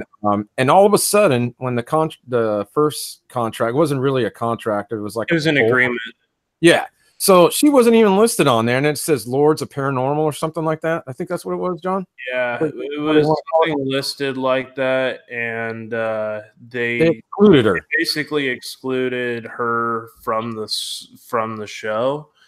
Like basically, she could kind of help us produce the show, but she wouldn't be like. It almost seemed like she wasn't going to be like one of the main people on the show, which was just kind of like, I don't know if this is going to happen. Yeah, use a lawyer to go over contracts. Exactly. And here's the other thing, and John will witness. He's a witness to this. He's part of it. But they told me, and when I asked my question, because John asked his questions, I asked mine. Well, one of mine is because I have a good job. Okay, I have a union job, and it's a very good one. And the thing is, they're saying that 20,000 maybe possibly for the first year, because there's two contracts, right, John? There's the artists. There's the talent agreement. There's a talent agreement, and there's a producer agreement. So the producer agreement would allow us to have access to the royalties if we put a number of money down on the whole event. 7 to 10 grand, I think what it was. It was 5,900 to 24,000.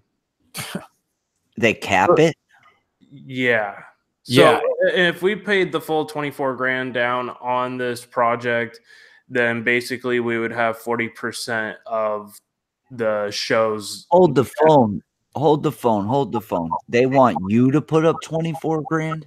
If we wanted to go that route, if we wanted any control or say so. And hold on. I got a deal for you. You give me 24 grand. Right? Give me 24 grand. I'll make a TV show. I'll be the middleman. I'll get it to the networks, and we'll be all set. And Jenny Merced, that's pretty much what we're thinking. There's a lot of companies out there. I mean, even I know Joe knows this. Even in the music industry. Oh yeah. If they're asking you for money, there's something up. Exactly. That's what I said. That's exactly what I said, dude. If they're asking you for money, it's a scam. They're looking for capital is what it is. Yep. That's it. They're looking for basically an insurance payment to cover their ass. No, I think that it's pretty much a full-out scam. That's a full-out scam. Let me, go get 20 grand from these guys. Well, they said they would produce it. They said they would produce it even if we didn't do it, but we would have no rights, basically, or say so, and no chance of getting royalties. Yeah, here's another thing, Lou. If once the scissor reel is done through or I can't, I almost said the name. I know, I know who you're talking about. Just because you said the first letter, I know exactly who you're talking about. The name is id. The end of the we'll call the end of the word is ud. Okay, Right? all right, Right. Yeah. So, anyways, they expected me to quit my job, right? Quit my job and just go once the scissor reel is produced and it's sent off to the networks. And if a network buys our show or whatever, which they said they pitched it to 4 or 5 networks that are interested, and they said that you would have to quit your job. And I'm like, dude, I can't quit my job and just go and take off and do this when I have to pay for the roof over my head, 2 brand new cars, and all this other stuff. There's no freaking way I'm going to do that unless I have the money up front and something to fall back on, some type of capital. Then I would do it. Right. That's the only way I would do it. Right.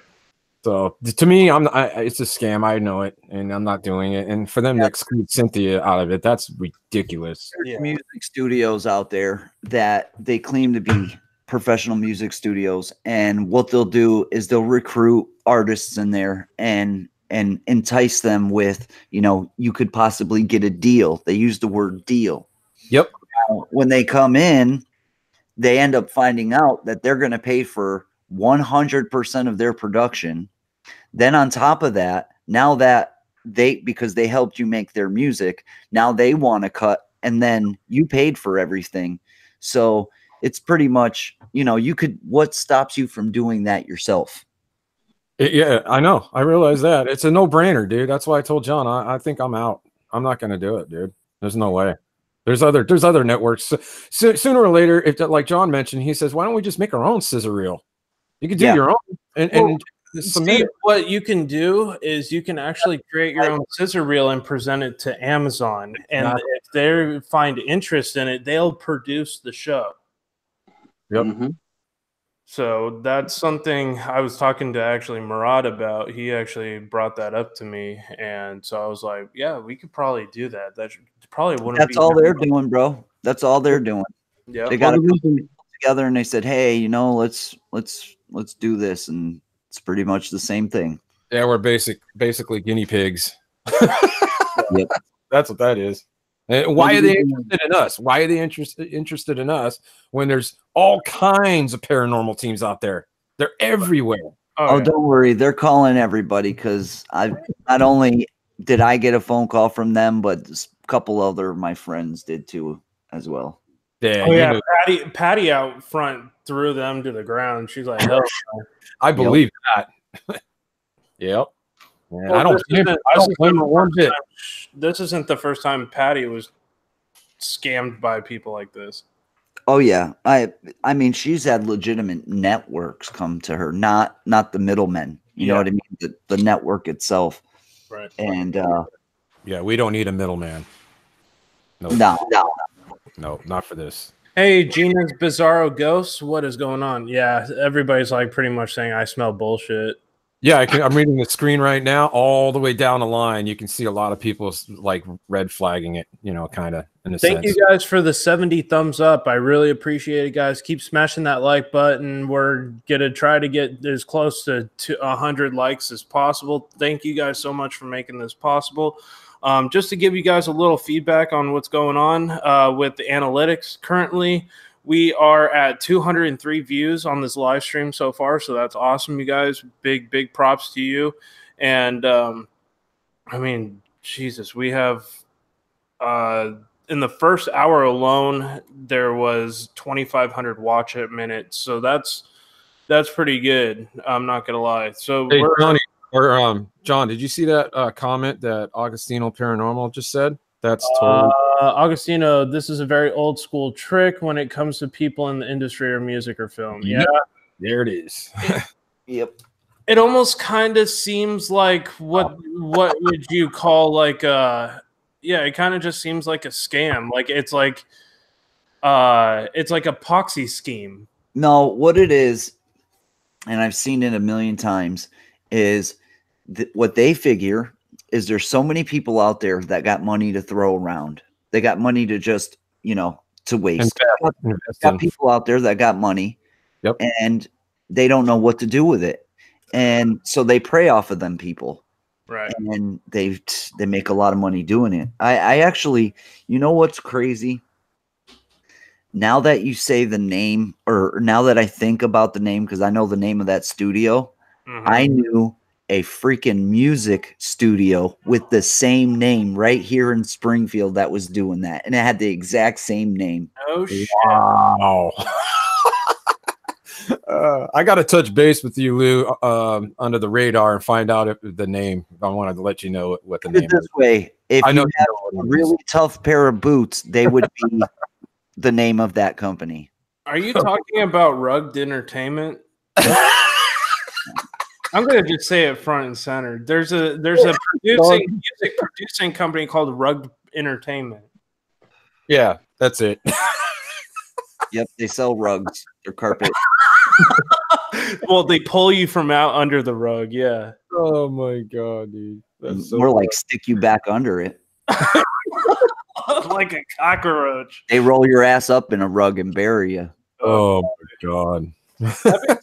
Murad probably knows about some of that stuff living in Vegas. They probably found all sorts of... Dude, you know how many people have probably never been found out in the desert there? Oh my god. Listen, Dude, I'm sure a lot of mobsters buried a lot of people in the desert. There's more bodies out there than in the cemeteries. Oh yeah, hell yeah, there is. Wow. And I know a lot of untouched areas too. Oh yeah. Yeah, Murad, you know a lot of locations over there, huh? Nevada is a barren landscape. Yeah, Murad knows a lot of places over there. I want to hit them all.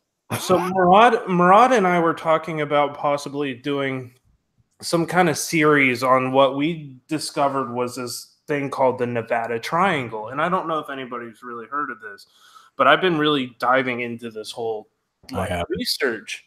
It's really incredible. Since World War II, there's been 2,000 plus plane crashes in that area. It's basically a land version of the Bermuda Triangle on a much larger scale. And it connects Fresno to Reno to Las Vegas. And it creates a triangular shaped area around the Sierra Nevada in California and Nevada where all these mysterious plane crashes happen. Those are the kind of things that I enjoy. Things that people don't know about. Things that people have never heard about or covered. You know what I mean? Right. It includes areas around Area 51. So there is kind of like a conspiracy theory around aliens, or the alien technology being used at Area 51 that causes the instrumentation in the aircraft to malfunction, and that's why they crash. So yeah, there's like a whole conspiracy theory around that whole place. Hey, John. Gina Bizarro's ghost. She says she's a little lost on the subject. She said sorry. Oh, I'm a little lost on what your subject is. We're talking about the Nevada Triangle, and it's basically connects three major cities: Reno, Las Vegas, and Fresno, California. It creates a triangular area around the Sierra Nevada of California and Nevada, and over 2,500, around 2,500 plane crashes under mysterious circumstances, including a very wealthy billionaire who was flying, and he had 30 years of flight experience and just disappeared for months. Not Binion, right? I think so. Yeah, it is Binion. Yep. He flew. No, they got him for his money. He had silver and gold buried in a vault. And I forgot who it was that got at the money, but there was a lot down there. I think it was his wife or something. Somebody got after her. It was, I believe I heard like $43 million worth or something like that. 43 million? Yeah, it was gold and silver buried in a vault in Vegas. Crazy. Well, that was a billionaire. That was like chump change to him. Yep, exactly. Wow, that's nuts, man. Yeah. What was his name? It was what? Ted Binion? Was it Ted? Ted Binion. Yep, exactly. But do you guys know that he actually had more money buried out in the desert that people are still trying to find to this day, worth about 10 million? Yes, I heard that too. So you have all these people doing treasure hunts. Yeah, pretty much. That's where the metal detector comes in. Honestly, I would like to go look for the aircrafts and like study the paranormal side of it. Because that would be pretty freaking wild, because it includes places like the Donner Party area. Mm-hmm. It includes places, and if anybody knows what happened at the Donner Party, that place, dude, it is very well known in the Tahoe area for being haunted. It's about 8,000 feet in elevation, but it's also like people have seen in the campgrounds up at the Donner Mountain the spirits of the people that ate one another up there. Yep. That was pretty. I want to check out Area 51, guys. That's my goal. Imagine if you found a piece of a spaceship. Oh man! Like, how much would that be worth? Like 100%. Like if you found the heat shield or something that anything, just something that you can prove that it's extraterrestrial. I mean, that would be better than finding treasure. Or like an unknown element, kind of. Yeah. That's what I'm talking about. Did you there's also a myth. I don't know if anybody's heard of this place, but it's in California. It's called the Salton Sea, and it's basically it lies the middle of the San Andreas Fault runs right through the lake, and basically it's like another geomagnetic anomaly site, and strange things happen there. Fish will all of a sudden just pop up out of the water, floating dead. That has to do with the salt. That used to be a vacation spot. It did. Yeah. People used to go there. They'd swim and boat and all that stuff. But there was an influx of salt into the water, and that's why the animal life can't live in the water, because it robs them of the oxygen they need to live. Right. So, like you're saying, that salt probably comes from under the ground where the fault line runs through it. Yeah, I'm not sure what bring the salt into the picture, but it just like overnight turned into a place where life was flourishing, and then boom, it was just, nothing could live there no more. Yeah, it was pretty crazy place, but it's known for being haunted too. There's locations at the Salton Sea that are haunted. I heard about that place. It would be a paranormal Christmas gift finding pieces of a spacecraft. Yes, it would.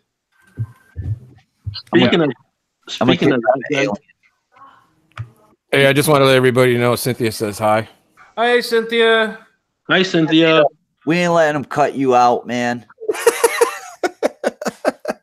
Baseball bat them guys. Man. You guys are talking about my stomping grounds. I'm in Oregon. I work now. I'm in Oregon for work now, but I live in California. Gino's Bizarro Ghost lives in the Fresno area as well.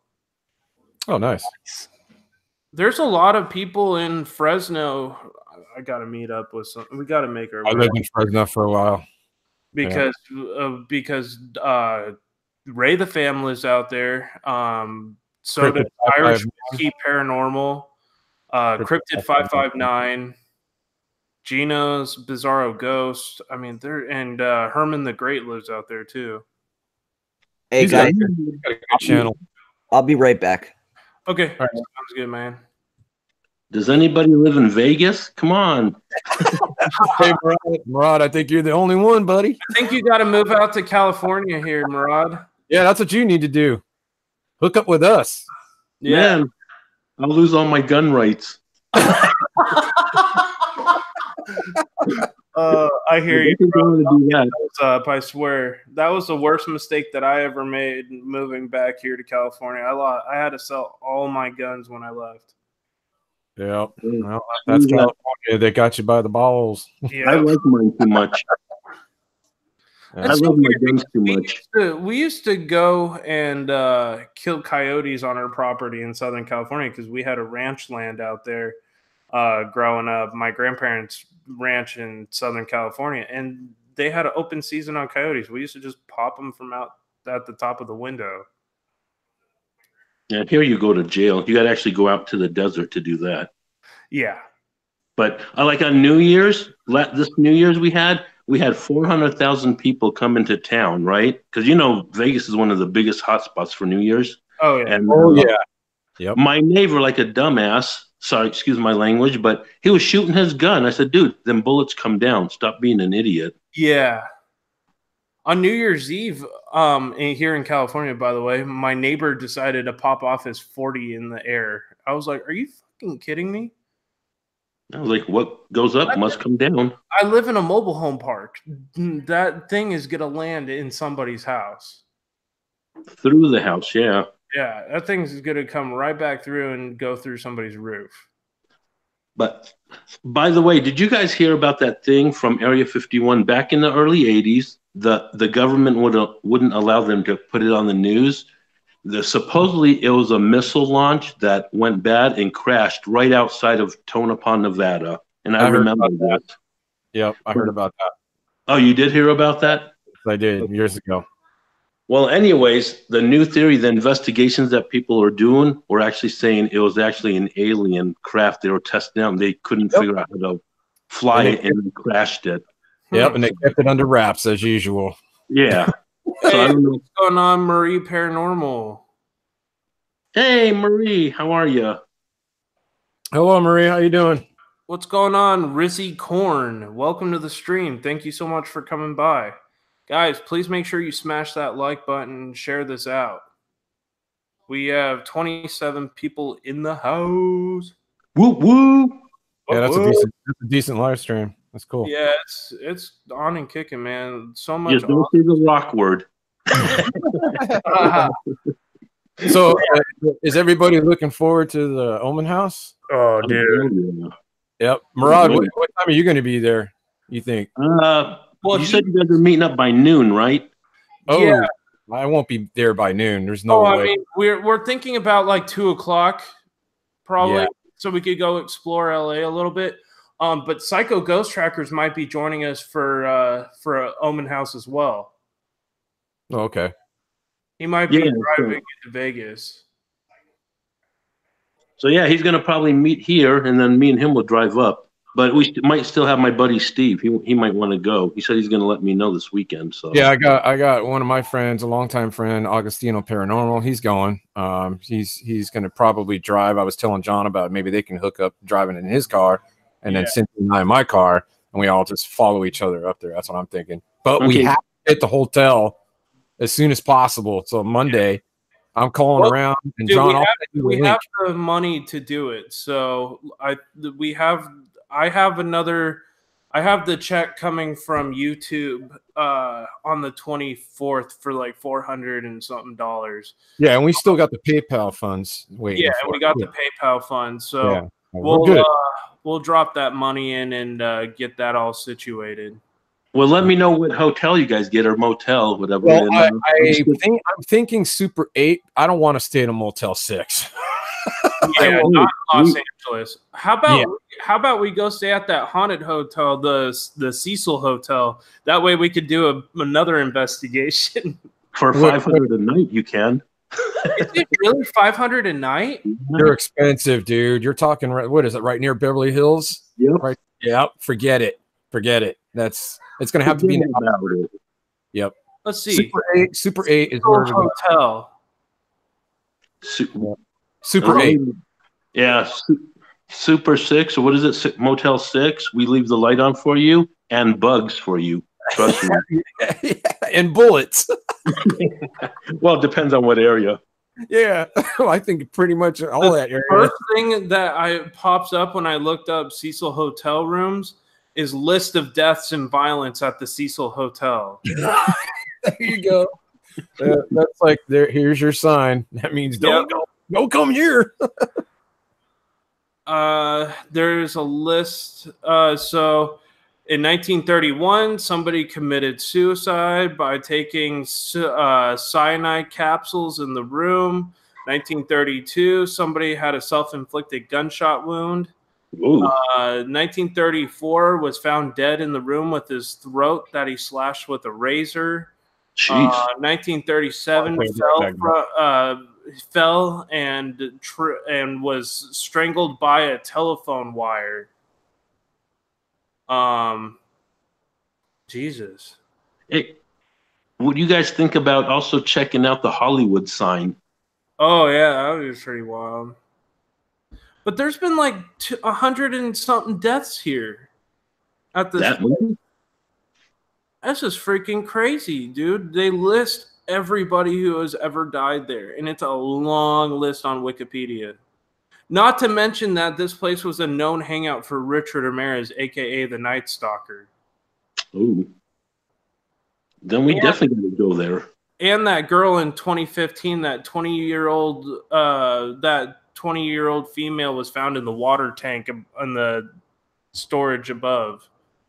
Oh yeah, and somehow it got locked. The lock on it. Hey, Mickey XOXO, good to see you. Welcome to the stream. Yeah, LA's going to be a freaking blast. And then we're going to return on the 23rd of February and do the Queen Mary. Are you still going to do the Clown Motel? Or how's that going to work? I don't know. We're going to be...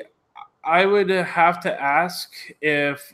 I really want to do that with Joe, just because I'd rather like meet up with you and me and Joe go up and meet you in Vegas, and then we go to Tonopah to the Clown Hotel and do it all together. Yeah, that place is fun. You're gonna love it. I'm telling you. Oh, I'm not gonna love it. I'm gonna need like Thorazine in order to go into that place. I hate clowns. I'll give you some heroin. Just kidding. Oh my God. All right, guys, I'm back. I'll have to get off pretty soon here because we're gonna finish watching the new Punisher series. Oh, I love the series. Oh, the new one's out. It's awesome. We got the new one. Second season. Love that show. Yep. It's awesome. Like 100. It's like nonstop badassedness. Yeah, he's a good actor. I forgot his name. He was from The Walking Dead. Yeah, Walking Dead. It was awesome. He's a so good actor. Joe, I was telling him about the Clown Motel thing. He wants to go with. He wants you to join us when we go to the Clown Motel. Would you be interested in doing that? Yeah, as long as we pre-plan it accordingly, because you know I get Wednesdays and weekends off. It would be nice if we can do it. I don't know if I can do it on a Friday. There's no way. Guys, oh yeah, John works Friday. It'll have to be Saturday. So we're probably I can probably do it just as long as I get a heads up notice at least a 2 week or 3 weeks before. Gino's Bizarro Ghost said I went to the Queen Mary years ago. And Cynthia's going to go too. Before I had anything to do with ghost hunting, but still obvious that there was ghosts there. That's very interesting to know. Well, Omar was just there today. It showed. I don't know if you've seen that, and he was at the B340 room. Yeah, Omar Gosh is in California right now. Where at? The Queen Mary. He's at the Queen Mary right now? Yeah. Oh, nice. Well, that's my question about the tour. I mean, what are we going to do? I mean, there's 3 different. I looked on there yesterday, and there's 3 different tours on there. The top one is $89 and a 7-hour-long investigation. And they only I heard they give paranormal groups little discounts.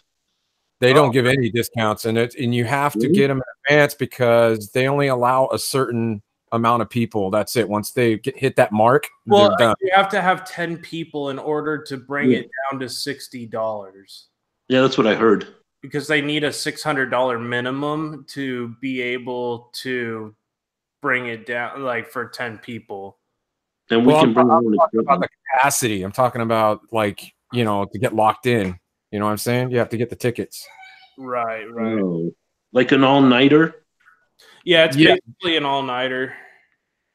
Well, like I mean, honestly, you don't need to get the tickets for that because like when I was there, we just got a room for the night there and we went everywhere investigating.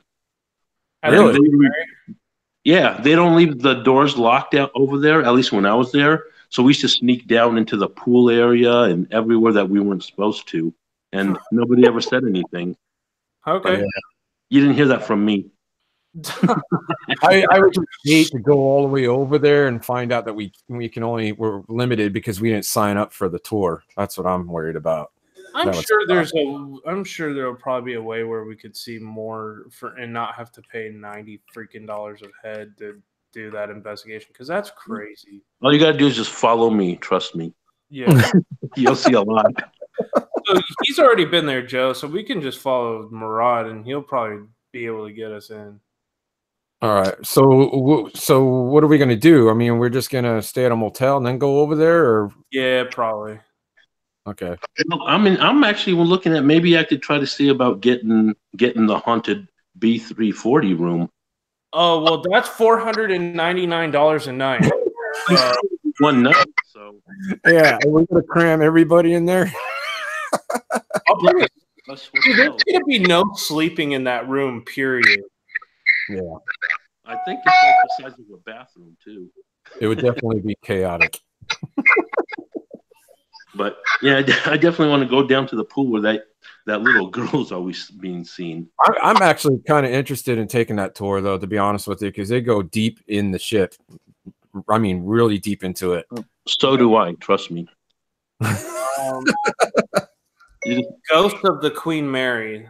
I'll kind of share like a little bit of all the legends of the Queen Mary here, because there's a lot of deaths. I think it was like 140 deaths on the ship. Wow.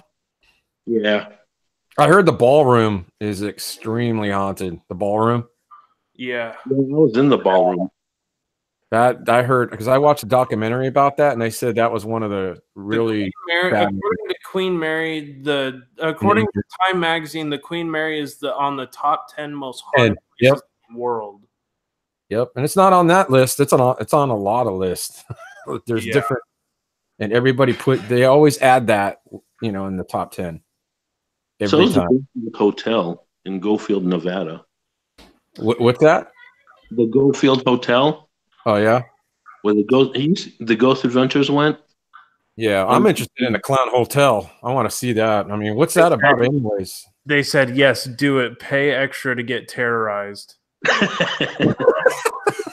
Yeah, that room B340 is no joke. They have 2 Ouija boards in that room, plus black candles and black crystals, and then they have a crystal ball. In the room? In the room. Why do they have that in there? Because so many paranormal teams asked for that room, so they just basically set it up as like a theme. Yeah, pretty much. Creepy thing. It's so haunted that they actually have the ghost stories on the wall from people's encounters.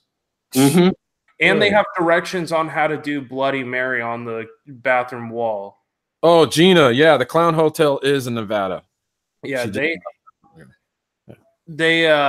have the directions on how to conjure Bloody Mary on the wall of that room. Oh man, I wish we had the money to get that room. Damn, I'd be sick. They when Omar and them, I think it was FaZe Rug and James the Fam were using the Ouija board. When they were asleep, the planchette started moving around by itself. Oh my god! There was a robe in the closet, and the robe started moving around from side to side, unassisted in the closet. Can you imagine having that on film? Oh, fuck, oh my god! You'd suddenly have 2 million subscribers. Yeah, exactly. yeah, that's right. Yeah, I would not touch the Ouija boards in that room. Let's just put that front and center. Yeah, the doors open and closed as well. Yep. Oh, I had that experience at the Mizpah Hotel in Tonopah, right down the street. We got to make our way to Tonopah, Joe. That place is a paranormal wonderland. Oh, yeah, it is. I'm telling you. My question is, what's the deal with the Clown Hotel? Do you stay in that place, or do they allow paranormal tours in this place? Oh, no, it's not like tours. They don't do. I actually know the owner of the Clown Motel, Bob Shetty. Really good guy. You'll like him. But anyways, what it is there's a cemetery literally like 30 feet away. So they're getting all their activity from the cemetery. wow. Yeah, I mean, you literally walk 30 feet to the right and you're in the cemetery. And it's from the 1800s, like, or 1902s and 1870s or 90 something. Wow. So we could do 2 in 1. That's I awesome. know Jen's Journeys. I know we're gonna plan on trying to get to Salem, Massachusetts. Oh, I told John about that. My mom is from Massachusetts, so she told me all about that whole Did place. you know that where they actually hung the people is in somebody's backyard in Salem? I did not know that. Yeah. You have to climb through a little forest, and it happened just at the edge of their property. I heard from my mom, and I know she's not lying. She told me the truth because I looked it up. They actually have like a circular oval shaped thing right in the middle of this courtyard, and that's where they burn the witches on the stake. Did you see that?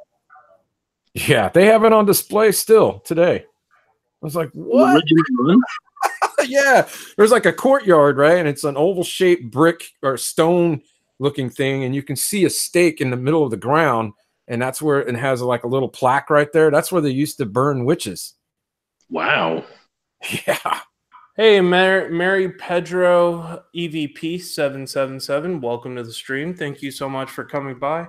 Guys, please make sure you smash that like button. And if you would like to sponsor our investigations, join me on Patreon, and we can we'll have exclusive member-only content on Patreon that will help go to our investigations. Right now, I have 4 patrons. They are paying $9.99 a month, all 4 of them, which is crazy.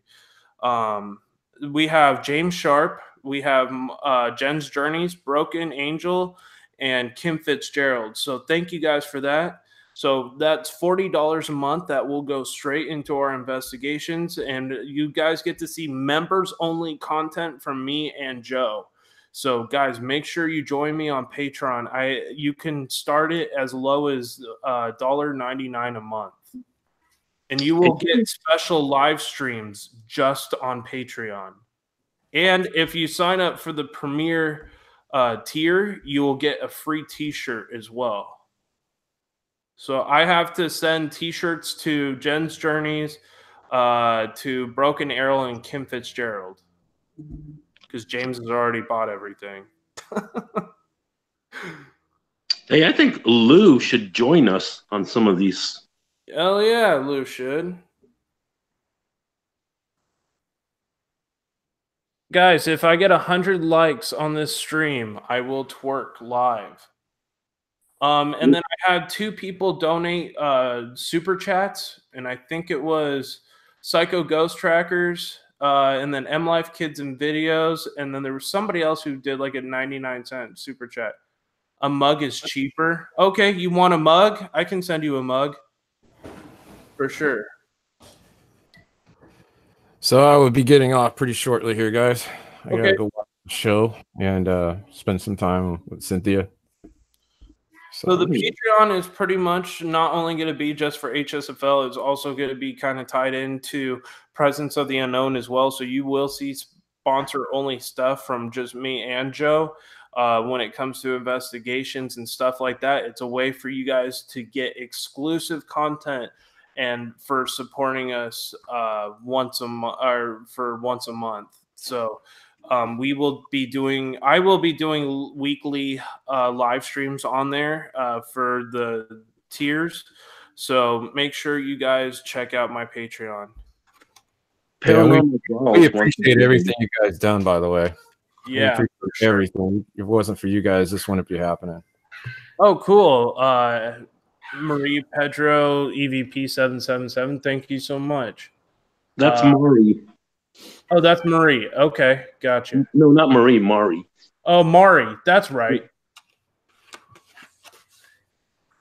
So let's see here. He's the one. Oh, I got to subscribe. Let me see. We'll check out her channel. Hey, John. Yeah. Hey, thank you for having me, brother. No problem, man. Absolutely. Yeah, Lou, we'll definitely try to get out to Massachusetts at some point. And then I definitely want to meet you, man. That'd be cool hanging out with you. Yeah. Hey, man, you'll be coming home. I know. We have a lot to talk about since I'm from there, but I don't have the accent My mom has it, but I don't. I'll show you all the stuff around here that you missed out on growing up. Hey, Lou, I was going to ask you, would you want to join us in the Clown Motel in the future and do some stuff? I mean, I would. He's pretty busy. No, it's not about busy. It's about it's expensive to travel like that. So, I mean, I'm supposed to get out here. I mean, I can handle a lot of other stuff. You know, we can also make an event out of it and kind of have people help us out on that because they have already. You know, we have a lot of supporters out there. Oh yeah, Kim Fitzgerald Rock Fam said, "Lou, can you show the Connect setup?" Ooh, he's got that. Ooh, oh, you got the Connect? So Joe, if we wanted to invest in it, they actually do a full build setup with like a high quality, like everything firmware all updated. And it's I think it's $400. Oh, Jesus Christ, retarded. I'm sorry for using that word.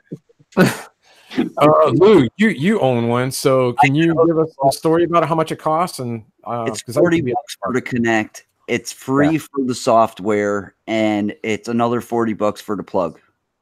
How about the tablet? Do you have it set up to a tablet with like a system, or do you use your computer? You can set it up to anything you would like, a tablet, whatever. I use my laptop, but yeah, the program's usable on a tablet. Anything you pretty much could use. I don't know about a cell phone, but I know you can use pretty much anything. Tablet. It has to be a Windows tablet, correct? Windows 10, yes. Yeah. And here's the deal: is a lot of those setups are with the antiquated Connect system for the Xbox 360. Yep, I used to have one. All right, the one that I use, if you look at my videos, mine is the new one for the Xbox One, and that one comes with a lot more bells and whistles on it. I would say that's what we want. That's what we want. Yeah. Hand and face detection. It's a ELS camera, of course. So I think it's even thermal because you could do it without any light. You don't need light with that camera. Is that the square one? Like the Xbox? I used to have the Xbox One. I'm a big gamer. Square. Does it look like this? And the thing is, they have that's it. You have one. Yeah. See, it's with my Xbox One. Yeah. Yep. That's the one system I have, but I'm a Sony guy now. I saw for $400 plus, it came with a gimbal setup with the lighting, plus it came with the Connect and a Windows 10 tablet. And all the attachments, the hookup. I'm just saying, you have 90% of these things. All you would need is the adapter wire. Yeah. And you can build an adapter wire, actually, if you don't want to pay the $40 and you even want it to be a little bit cheaper, you can actually build the wire yourself. It's actually fairly simple. But dude, $40, you're up and running. Yeah, it ain't shit. You get them I see them on Amazon all the time because I almost bought the Connect. I was talking to John about it. I was looking around. So. They have them on Amazon? Now, that setup, John, is it portable? Does it have a portable power device? Yeah, so it basically hooks into the gimbal system that they have put onto it. So it's a specially designed rig that this company has patented. All right, send me $400 again. We'll go through this. Send Lou Rock $400, and I will make you the awesomest, dopest setup. I'll get you everything that they got. Yeah, I would rather pay Lou Rock than these people if you could set it up. And Lou Rock will put his branding on it. Yeah, exactly. Rockstar Fams, right? His own little logo on the top. That'd be sick. And he'll send you a shirt. I got you. Awesome. I got you. Oh. I was running 250-foot electric extension cords in certain places because I was running it off the power for my truck. Yeah. Wow. We'd pull up to the spot, and I'm like, hold on a second. Let me unroll this 300-foot extension cord. Hold on. Let me set this up. A little bit of redneck engineering right there. Yeah, I got a question for you, Lou. Hey, what's the can you give us a tip on how to have our static cams that are powered, they have to be powered? How would you set it up in a house or a location without any power? What would you do? That's the problem with those is I know. you're gonna get about an hour at most. You know what I mean? With what the batteries in them. Yeah. Yeah. Well, we have a full static cam system that's actually not Wi-Fi.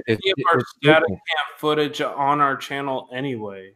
But they're internet connected, and they have the NVR system. But you have to have it plugged into a power source, like a wall outlet, something like that. I'm trying to figure out. I would run. No. Do those have USB chargers? No, they do not. It's not a wireless. It's not coaxial either. It's internet. What I mean by that is like this the Sony cam right here. It has a USB for charging, right? So what I would do is I would hook up one of these external power banks. Power bank. I have the exact one. It's not like that. It's like a security system that has 150 feet night vision. It's got the IR all over it. Your main issue is power, right? Huh? Your main issue is power, right? Yeah, I just want to be able to use it at a location that doesn't have power, like an insane asylum or any kind of location like that that's abandoned. 250-foot extension. That's what I've done. Right. Journey's just donated $20. She said she within the thing, it's on a PayPal, which you really didn't need to do. You could have just sent me a message on Twitter asking the same thing. But no, I'm gonna handle the Teespring for you. You don't have to worry about it. You just have to give me your address on Twitter so I can send you the merch for joining the Patreon. I got a question. Hey, so what is it? If you're on your top tier, you're sending out T-shirts? I'm gonna give out free merch on my thing for the $9.99 a month. So everybody who pays $9.99 gets a free T-shirt and stuff like that. Yeah. How are you doing that? Huh? That's. I mean, aren't you losing money that way? This is just to get like the first $100 a month, like the first people who get me up to $100 a month on Patreon. I'm gonna give to them and kind of $200 in shirts promotional thing. Well, I know that that's true. From my own experience that I would say the cheapest I found shirts. Or I like could being able to be made is about $15, so that's like a $5 loss. Teespring is expensive, dude. Teespring is pretty expensive. It's a joke. I can't stand them. But I can just. I'm not talking about just Teespring though. Like, I mean, I know you can get some deals from certain places and stuff, but go bulk. That's the way to go, man. If it works, let me know how it works. For $20. All right. I have free shipping on Teespring. Plus, I have a special promo code that I created for like the merch giveaways where I don't have to pay as much. I just don't get like money back for buying it. So there's a few ways, because if I buy it, then I can get some money back. Well, I need you to call me on the phone and teach me some of this stuff. Yeah, I can do that. I could definitely walk you through some of this stuff. Like there's ways of setting it up where you can make money back for buying your own merch and giving it away for giveaways and stuff. Yep. So, John's the wizard when it comes to this shit. No, he is. No joke. He's helped me out a bunch of times. Yeah. I myself, I'm getting out of that crap. I'm not even going to do it anymore. The best bet is my friend from Los Angeles. He's in a band, and I come from a lot of bands. So I know about the music industry and all the merch and all that stuff. The best thing to do is you find a simple T-shirt company that prints them out for you. You pick a design, you slap it on the shirt, and you buy it by bulk, 100 at a time, and you can get them dirt cheap. And I'm talking like $5 a shirt. You turn around and sell them for $15. Guess what? You just made a $10 profit for each one. Well, if you guys don't, if you guys sign up for Patreon and you don't want a t-shirt, I do have coffee cups. I have tote bags. I have a bunch of other stuff. I have stickers. I could send you anything you guys want from the merch store. Just let me know what you guys want who are in the top tier, which would be the sharpshooter, who really doesn't. He said he doesn't want anything because he bought everything already, pretty much. John got sold out. Pretty much. James has so much merch. Sharpshooter is on the other end trying to sell them to other people. Murad bought one of our shirts.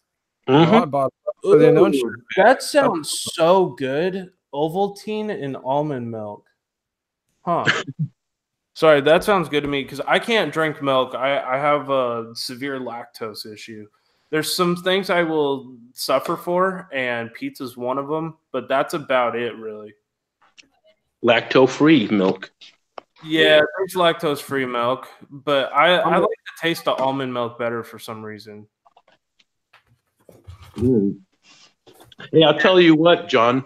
I actually got a buddy that lives right by Riverside, and he has his own printing company. He's actually in our group. And it's MC Printing, if you guys want to look it up. Okay. So wait, let me write that down. You got connections to this person? Where you can get special, he's in our group. It's called MC Printing. His name is Michael. You want a blanket? Wait, hold on a second. Let me hear him real quick. MC Printing? Yeah, and his name is Michael. Okay, and he's in Riverside? Right next to Riverside. I can't think of the town that he's in, but it's right there. I'm definitely interested in that. Yep. That's the best way to go, guys. I'm telling you that right now. If you want, I still sell the shirts on Teespring, but I'm lost in it with that crap. I'm lost. See, but when you don't have anything to start with, Teespring is a good starter. You're uploading for free and get your design out there. Yeah. Yep.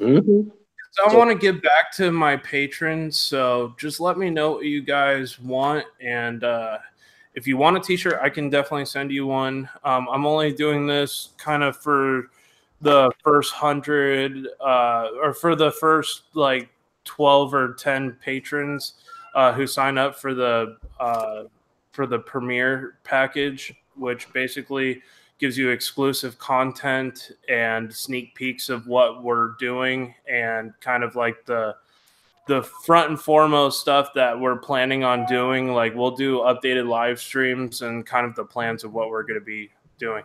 Oh my God. Herman the Great just became a patron. Oh, wow. Guy.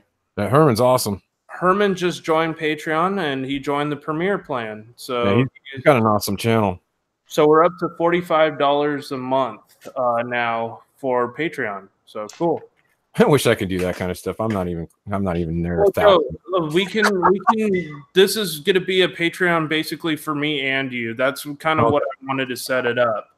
So I can do all the managing and I can stick all the Presence of the Unknowns videos too. And then you can join me for, oh, you want a tote bag? Okay. Yeah, I can definitely send you a tote bag. Absolutely. And bag, not a tote bag. But yeah, so like I can send you guys whatever kind of merch you guys want who joins the Premier plan, and just let me know what you guys want out of the merch store. Take a look at it, and just let me know. The only thing that's going to be really expensive are the jackets. The jackets are not cheap. They're like everything on Teespring, man. There's a lot of stuff that and I don't know. It's like $45 for a hoodie. I have 5 patrons right now. If you go out to the stores and you look at what it actually costs you for designer hoodie, hoodie, you're talking $80 to $100. Yeah. Really? So, yeah, man. I mean, I know that's not a bad price then. Actually. Yeah, I know it sounds expensive, $40 for a hoodie, but in all actuality, it's not that bad. Yeah. Yeah, I think I need to change our design a little bit and probably go with we'll work on a design, Joe. I'll run when we meet up at some point. Like we should just have a sit down and start kind of brainstorming on what some better design and some of the artwork. And I will actually like draw out some plans of some art What I don't like about Teespring, where is the caps, the beanies and hats and all that crap? Oh, I wish they had hats. Dude, that's where it's at. Once you get to a certain that is true. rate, they actually just contacted me and told me that I'm available for hats. Oh, nice, dude. Yeah, the hats. I love the hats and the beanies and all that stuff. Those would sell pretty good. Teespring does have good quality, that's for sure. They are good quality. That's another thing. Yes, they do. Because they use like Hanes products to design their like shirts, and they're pretty high quality. Yeah, they're decent. Once the season picks back up for me, I'm going to go broke on your guys' merch. Not even joking. That was from Gino's Bizarro Ghost. That's so nice of you, Gina. Thank you so much. Thank you for the 20 people watching. We're 2 away from 80 likes on this live stream. Thank you guys so much for making this so epic. We still do have a few minutes if you guys want to call in. Just let us know. And okay. Yeah, so if you guys want to call in, we'll definitely do that. I gotta thank Herman the Great here. Hey, what's up, buddy? Thank you so much, man, for adding me on Patreon. I will do the same back. Yeah, I gotta admit they're good quality. I mean, this is one of them right here. I'm holding in my hand. Look, the Fist of Fear shirt. I don't know if you can see that. It came out pretty good. Look at that. It's pretty sick. And then here's the back of it. That's my band shirt. So that design. I don't know where my HSFL shirts are. But and it's good quality, man. It's like a thick. Let me see what brand it is. Oh, it's Hanes. Did you make that design? Yeah. Nice. Yep. It's on my Fist of Fear. You can go to fistoffear.net. That's our band. That's my band that I'm in. And I have a merch store on my Facebook. We also have these awesome Presence of the Unknown shirts. Yeah, and I made those for you know what's so funny? All 3 of those shirts were $150. Just those 3. Damn. And it's simple. Look at it. There's nothing to it. It's just lettering. It basically says POTU, and on the back it says Presence of the Unknown Paranormal Investigation Team. Yep. I remember when we walked into that freaking hotel in Bakersfield with those shirts on, that guy gave us the weirdest freaking look. Like, dude, are you like investigating our place? That guy was tripping out. I saw his face. He's like, what am I signing into here, man? I want to stay in the murder house or this murder multi, whatever. I saw that. I saw his face. Wow, 81 thumbs up. Awesome, you guys. Thank you so much. Thank you, Kim Fitzgerald, or Jen's Journeys for the $20 donation to PayPal. I really appreciate it. And thank you to Herman the Great for becoming a patron. So one more shout out for my patrons right now, and big thank you guys. That's so awesome of you. We have, oh my gosh, Herman, you got a good channel, by the way. Herman's awesome, bro. He's got an amazing channel. Yeah. Let's see here. So the patrons I have right now are Herman the Great, the James the Sharpshooter, the Man Fam. We have Jen's Journeys, Broken Angel, and Kim Fitzgerald. All pledge $10 a month to sign up for Patreon. So guys, thank you so much for that. That's really awesome. Come on. Hey, I like that. Lou Rock. Dude, that is sick. Yeah, a fan sent this in. Damn. That is awesome. I like it. They asked me what did I want for the background. I told them I wanted it to look like a brick wall with graffiti on it. That's awesome. I put it on a piece of cardboard because my walls are textured. Yeah. It wouldn't have stuck to the wall. So this actually took me all day to do, but I love it. It's awesome. Yeah, it's pretty sick. I'll probably have a sit down with Herman the Great because he knows Patreon pretty good. So he would be the guy if you guys really have questions about Patreon to talk about, because he does pretty well with it. Well, guys, I gotta call this. I gotta get off. All right. Hey, Joe, what time do you want to meet up tonight? I don't know what's happening right now. I gotta figure it out because I gotta talk to Cynthia and see what's up. But I'll let you know. But Hey. thank you for having me. And Lou Rock, it's always a pleasure to talk to you. Murad, Haunted Explorers, thank you. It's always good to talk to you too, everyone. Danny Ferguson from Danny's Corner. Oh, hey, how's it going, Danny? Good to see you. Welcome to the stream. But anyways, peace out. Thank you, Joe, so much for coming on. I really appreciate you answering questions, man. I'll probably get in contact with you right after this live stream. So, all right. Well, have a good day, everyone. God bless every one of you. Take it easy. See you later, Joe. Be safe. Bye. Take it easy, brother. Does anybody else have any questions in the chat that they would like to call in and ask? I still have Lou Rock for a short time. I'm only going to be live for about another 20 minutes because I got some stuff to work on. Until anybody calls in, this is sharing our paranormal stories, right? Right. Mm-hmm. All right. Well, I have a paranormal story to share. Ooh. You know how you guys were talking about the demonic earlier? Right. Mm-hmm. Well, when I first started doing YouTube videos, I was going through YouTube and I come across a video that was titled, that's my stepdaughter trying to break the door in. I gotta answer it. Hey, baby. Ice. Oh, can you have Nana get her some ice, buddy? Or grab it for her? Jaden. Welcome to fatherhood. Yeah. I'm glad mine's 17. Hey, how's it going, Anthony's Haunted Rituals? Welcome to the stream, Anthony. So, welcome.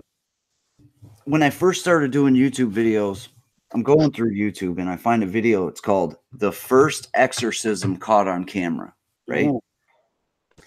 And I'm looking at this guy and I'm like, I know this guy. I know him. Like, where do I know this guy from? And I asked my mom because I recognized the last name and I'm like, Mom, like, are we related to this person? And she says, no, that's a friend of ours, brother. And I'm like, are you kidding me? That's all right. So every time I visit my friend's house, she has a picture on the wall of this man. So that's where I recognize him from. And I don't even know that, like, I play poker with the guy's son every Friday. We play poker together. And he told me the story before, but I guess it never stuck. Now, that guy, he was the basis for the beginning of the movie The Conjuring. Oh, wow. Ooh. Do you know how the Warrens were in the college and they were talking about the guy who didn't make it? Yeah. Mm-hmm. And they didn't want to do it anymore because of what happened last time and it messed them all up. And so they didn't want to take another case. Well, that's Morris. And that's a generational demon. The demon was first inside of Morris's father. Morris's father had to deal with that. And let's say 2 lives were lost dealing with this demon. Wow.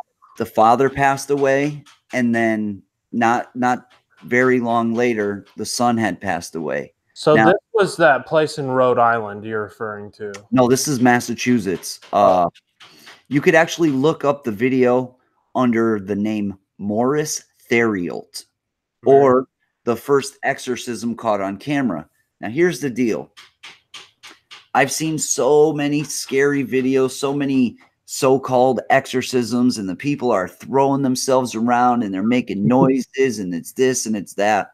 This guy's sitting in a chair, not making a single noise.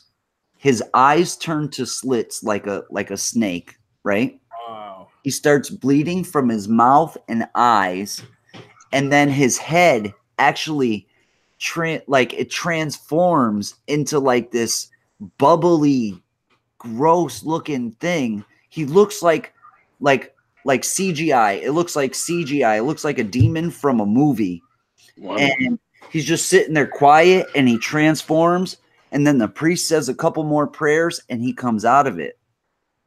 Now, they thought he was okay because of the priest performing the exorcism.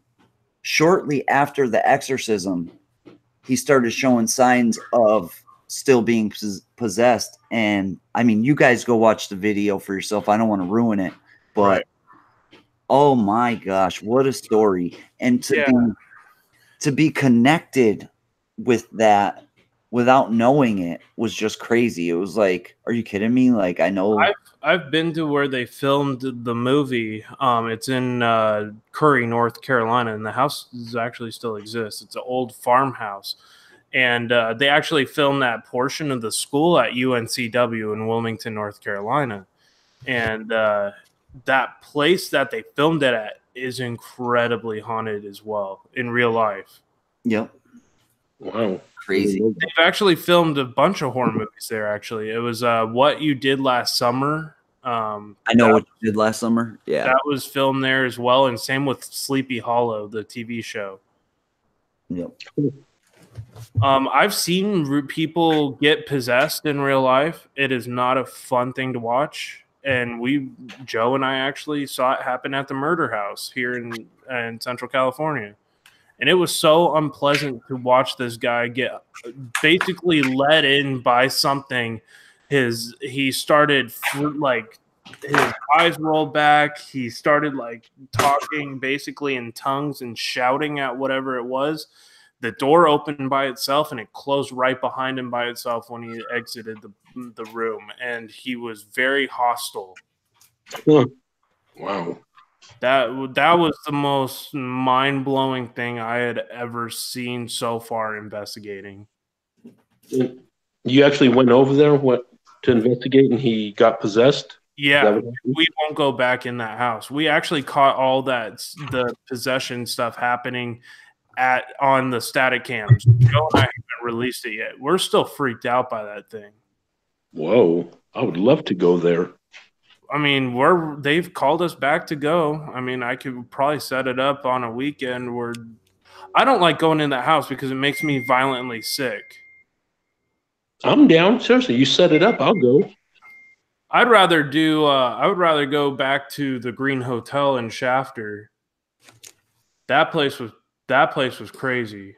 That's where I caught that apparition of that woman. But that's the weird thing is that thing Lou was actually talking about is something similar to what I was catching inside of my house with like that demonic face appearing in my cameras, and it was I'm not good. It was bad. Was that the one when you were live? You were on. This was a long time ago. This is when I first started my channel. But like that's when I was posting about the getting scratched, and the pillow that I was sleeping on was covered in blood from my hand, from the claw marks in my knuckle. Oh, okay. But there was like an inhuman face that kept popping up in almost every live stream for about a month. And you said my stream a while ago when you were on it, you said you saw a face on it when you were sitting in your house. Remember that investigation? Yeah, I did. I did remember that. I did see something. Not sure what it was. It didn't seem like it was bad. Oh, okay. Let's see here. So I'm just kind of putting out the people who signed up for Patreon throughout the stream. Guys, go check out their channels. Amazing YouTubers. So guys, please go check out these people who signed up for Patreon. They are the real deal here on YouTube. Yeah, actually, speaking of chills, Lou, weren't you broadcasted on his channel? 1.3 million views on the video that I am #1 in, baby. Damn. Congratulations. That's awesome. Yeah, I was getting phone calls from people. Lou, you're the #1 spot on Chills. I'm like, get out of here. Yeah, right. And That's awesome. who was it that first called me? I forget. I'm sorry, but somebody called me. I was like, it was my buddy Robbie. And he's like, Lou, you're on Chills. You're #1. I'm like, dude, stop messing with me. He's like, nah, for real. Go check it out. Here's the link. And I'm like, oh, no way. Dude, that'd be awesome to get on Chills. I like his channel. You know, a few of it. I sent him a few messages in the past. I never really thought he paid attention to them. But yeah, I mean, and then, you know, I've seen him do some reviews of some videos and really, you know, just like, you know, this stuff. Does such a great job annotating, like, his paranormal. I've seen him tear videos apart and just say, you know, this is, you know, I don't know. You tell me if you think it's real and blah, blah, blah. But on my video, he actually, you know, he did me a favor. He's there. He's like, you know, I don't think Lou Rock could have faked anything. This was in a live stream. Then he's pointing out how there's no windows open in the house, and just very smart kid, very articulate. And everybody always says Dylan's a really good YouTuber, and that's the reason he has 3 million subscribers. I love it though. Everybody's like, why does he sound like that? Why is his voice like that? And then he put up that video, like 3 million subscribers. Why do I sound like this? Like, here you go. That's why. Wow. He has like this Valley Girl talk. It's hilarious, but you kind of got to Canada, right? Isn't he from Canada? I think so. Yeah. Yeah, I'm pretty sure he's from Canada. But he has such a unique voice, and that's what's made him famous on YouTube. Yep, definitely. He stands out. He stands out. Definitely. Okay, now here's a question. What do you guys think of the flashlight test? I believe that a flashlight could basically act as an EMF reader. Now, like, I don't know if you saw my video on my channel, but we were asking questions and we had a flashlight and it was responding directly to us. Every time I would ask a question, it would go off, and I would ask it to turn off, it would turn off. Then it'll come on when I ask it to. So, and some people say it's fake, but I guess, I don't know, because nothing we do is fake, and I guarantee you that. But but you can see the Hell's House Paranormal's in the house. Rose, how are you, Rose? It's Rose. Oh, hold on, I got to do the. It's Rose. But yeah, so if you guys go check out the video, you'll see what I'm talking about. It's on my channel, and it wouldn't turn off or on unless I asked a question. Yeah, that's pretty crazy. That was in Tonopah, wasn't it? Yeah, that was at the Mizpah Hotel. Okay, the Lady in Red story. Yeah, the one where I caught the door open and we thought it was the maid coming in. Oh, and we didn't have it recording. I'm so pissed. I didn't get that recorded. We're just laying there watching TV, and we literally seen the door handle jiggle, and the door popped open. Wow. So, yeah, it was crazy. And I was like thinking it's the maid opening the door, and we both get up, walk over there, and nobody was around. I'm like, whoa. Because I'm like, right after this live stream, guys, I'm gonna do a special live on what do you call it, Patreon. So guys, if you want to see that, you guys are gonna have to sign up for Patreon. I'm gonna do a special dedication stream just for you guys right after this, just to thank you for your support. So much appreciated, guys, seriously. And all of the tiers include the live stream. Hey Jerry. So it just depends on what tier you get, kind of like little more benefits. But who else is here?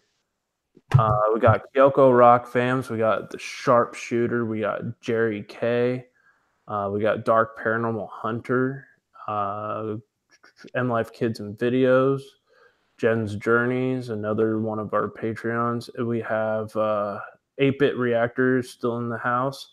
22 people watching, so this is awesome. Anthony's Haunted Rituals. I'm trying to see here. Danny's Corner, or his other channel, Danny Ferguson. So, guys, a lot of great YouTubers always in the chat. Guys, thanks so much for making this live stream so special. I could never do any of this without you guys. So I have 5 sponsors right now, so $45 a month right now. That's awesome. So, guys, please, if you want to consider joining Patreon, you can do it for as low as $1.99 a month, which is not that much. It's like less than a cup of coffee. Mm-hmm. So, but yeah, when we end up going to what do you call it? The Clown Motel.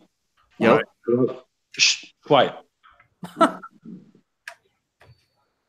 She started growling right when I said that. The Clown Motel. You don't like them, huh? Probably got Anyway, it. It's probably some kind of like attachment or something from the Clown Hotel.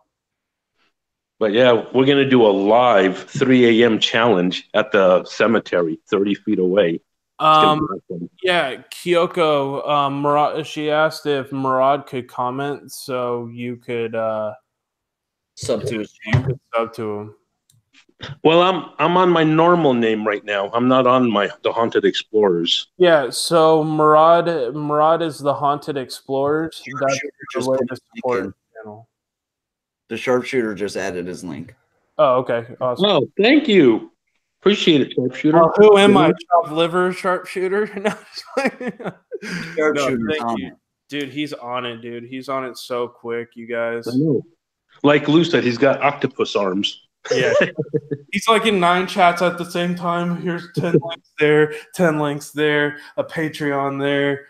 I believe that the sharpshooter is a secret CIA bot. Oh, bro. Infiltrate every YouTuber's YouTube channel.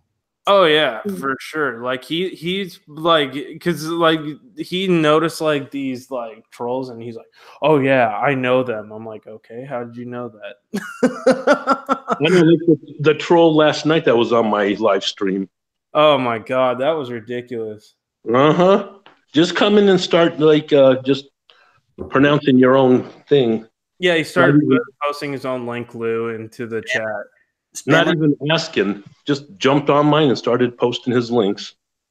Yeah, spammers. I was like, really? That's only for the fams can do that. But yeah, Lou, what do you think about joining us one of these days coming out here? That'd be awesome. Oh yeah, love it. I mean, literally the only thing preventing me from doing it is financial. You know, right? Well, honestly, I know there's a really cheap like airfare. Like right now, from here to Chicago and back, it's like $250 round trip. Well, here's the deal: I could get a flight right now to Florida, the place I want to go, for like $150. But the thing is, it's on a airline called Spirit Airlines. We have spirits here. Yeah. On any airline that's named Spirit, I'm sorry, I'm going to Southwest. Their record's way more trustworthy. Jen's Journey says, "Don't listen to him. We'll make it work." Oh my god. Well, put it this way, Lou. I did spirits one time, and I'm not joking. I was stuck in the plane for 6 hours. They had engine problems. Yeah, I guess they're planning on starting a GoFundMe page for some of these for you, Lou. Hold on a second. I got somebody knocking. That was 3 knocks. I noticed that too. You were thinking that, huh? Yeah, it was the devil herself. Mama Rock. But yeah, I'm telling you, I'll take you guys to Area 51. I'll take you up on the mountain where you could actually see Area 51. Dude, and cool. Oh, I love that place. And no joke, you can actually see weird lights and shit shooting from Area 51 and coming back down. You know what would be an interesting investigation would be to meet up in Marfa, Texas. Have you guys heard of that place? Mm-mm. So there's this thing called the Marfa Lights. There's an abandoned Prada store in the middle of the desert, basically, and there's basically no town. It's just called Marfa, Texas, and there's an abandoned Prada store, and there's UFO lights that present themselves every night. I have ties to Texas, and I will definitely be going there eventually. Yeah. Well, I want to go to Utah, Skinwalker Ranch. Ooh. Utah. That I've been by there. I just had never stopped when I was in Utah, and everybody says they see weird shit going on there all the time. Lights, and they said there's a part on the south end that's actually haunted. Have y'all been to any castles? Yes. Here in the United States, the two castles that I've been to are the Hearst Castle, which is actually only, what is that, an hour away from here? It is haunted, but it's haunted by the ghost of William Randolph Hearst. He was a eccentric billionaire during, well, he would be classified as a billionaire now, but he was a millionaire at that time. It was like sometime in the 1800s, and he owned like a majority of the used newspaper companies here in the United States back then. Wow. And he built this elaborate castle in the beach here in California. The other one that I've been to is the Biltmore Castle in North Carolina in Asheville. That place is beautiful. The batteries exploded in my flashlight. What? Shit. Yeah, they exploded. That's all battery acid. Wow. Oh man. What the hell? Well, you guys know I'm gonna be going to the UK in August, right? I'm meeting up with a bunch of other paranormal groups. That's where I want to go to, UK. No, I want to go to UK. I'm going to actually meet up with Paranormal Wales UK. He's got over 400 castles where he's at. Yesterday, actually, yeah. I'm in Oregon. Have you been here yet? There's a creepy red door house that I want y'all to check out. And tell me. Okay, I'll definitely put it on the bucket list. Message me on Facebook or Twitter, Anthony. Yeah, we want to do some more out-of-state trips, guys. So if you guys have any locations in California, Arizona, Nevada, or Oregon, or even Washington, let us know.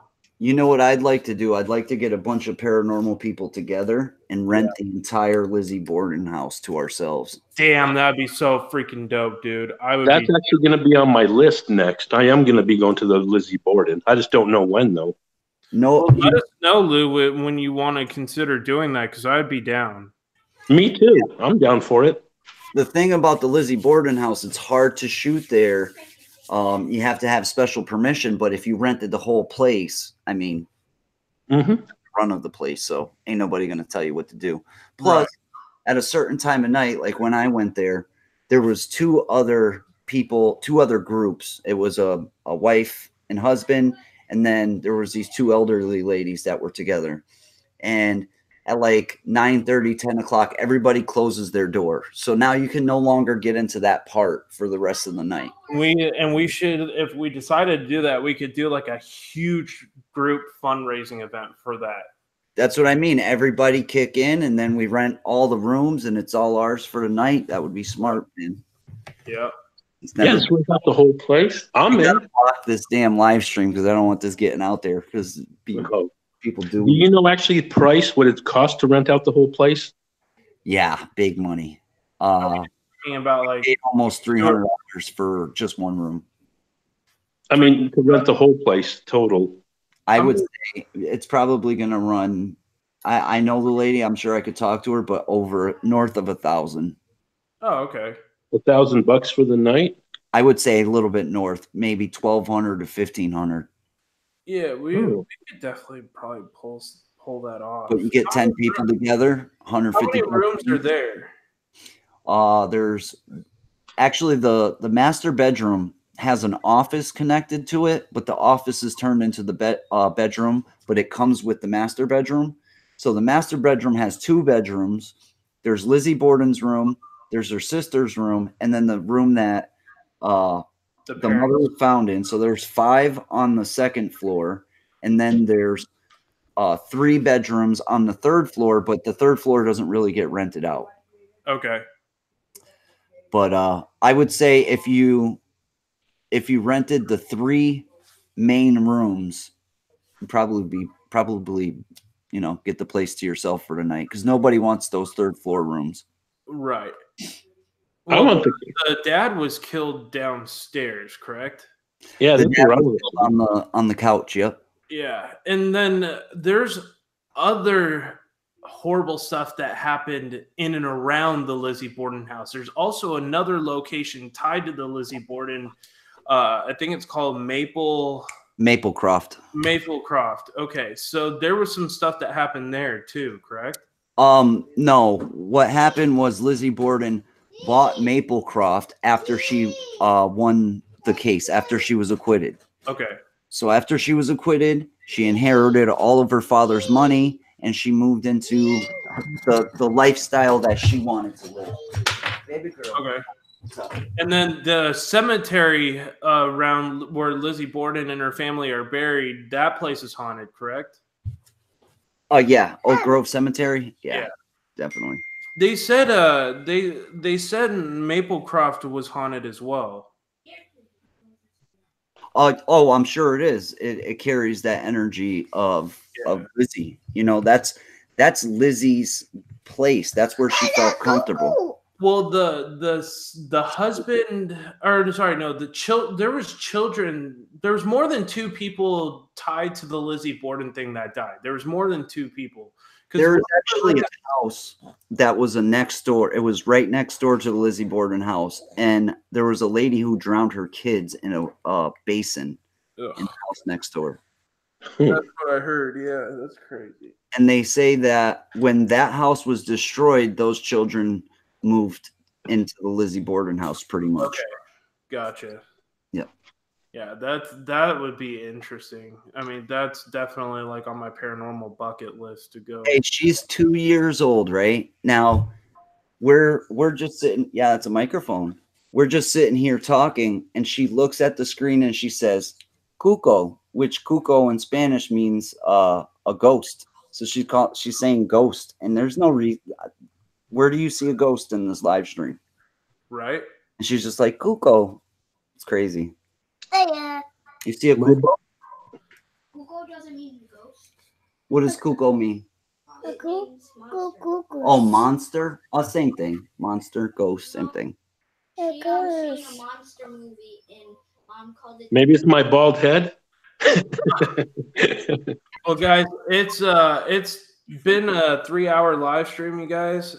So I'm gonna probably sign off here, and then I'm gonna do a special event here on and talk to my patrons. So guys, thank you so much for coming by. I hate canceling the live stream with 20 people watching, but you guys did an awesome job. Thank you for all the likes on the stream. Thank you, Lou and Murad, for coming on and helping me and sharing your guys' stories, and also helping me to answer people's questions. It's been an amazing live stream, you guys. All right. Well, thank you much. I really appreciate it. Yeah, no problem. But by the way, guys, right before we leave, just to let you know, if you guys are interested, I want to try to do a Paracon out here. If anybody's interested, come out. Yeah. So, maybe for next year. So it'll be awesome. Rod and I were talking about that, possibly getting like running out of convention space and getting a Paracon and like fan meetup thing going on. And I might be able to get a few famous people from the shows out here too. Like, yeah. So if you guys are interested, that would be awesome. Yeah, let me know, guys, if you would be interested in doing like a fan meetup / convention, and we'll like try to work up enough money to like get some big event going on and some like food and stuff like that. So that would be epic. Yeah. Oh, that would be awesome. They do an annual meetup at Tombstone, Arizona. Oh, I've been there. I love Tombstone. Yeah, we're definitely gonna make it to Tombstone sometime. That's okay. By the way, this little area out here, I know very well because I investigated probably most of these areas, 98% of them, except for the desert where all the dead bodies are from the mob. But Murad, do you have a nickname, or do everybody just call you Murad? no, that's my regular name, Murad. But everybody calls me Haunted because for Haunted Explorers. Okay, okay. What do you prefer? I don't care. Either or. Doesn't Murad. matter. It's Murad. Murad. Murad. Sorry. Yeah. No, that's fine. So. Yeah. But yeah. Murad, I'm gonna have to link up with you and send you my phone number so we could talk. Yeah. Okay, that's awesome. I already got you on Facebook, so. Cool.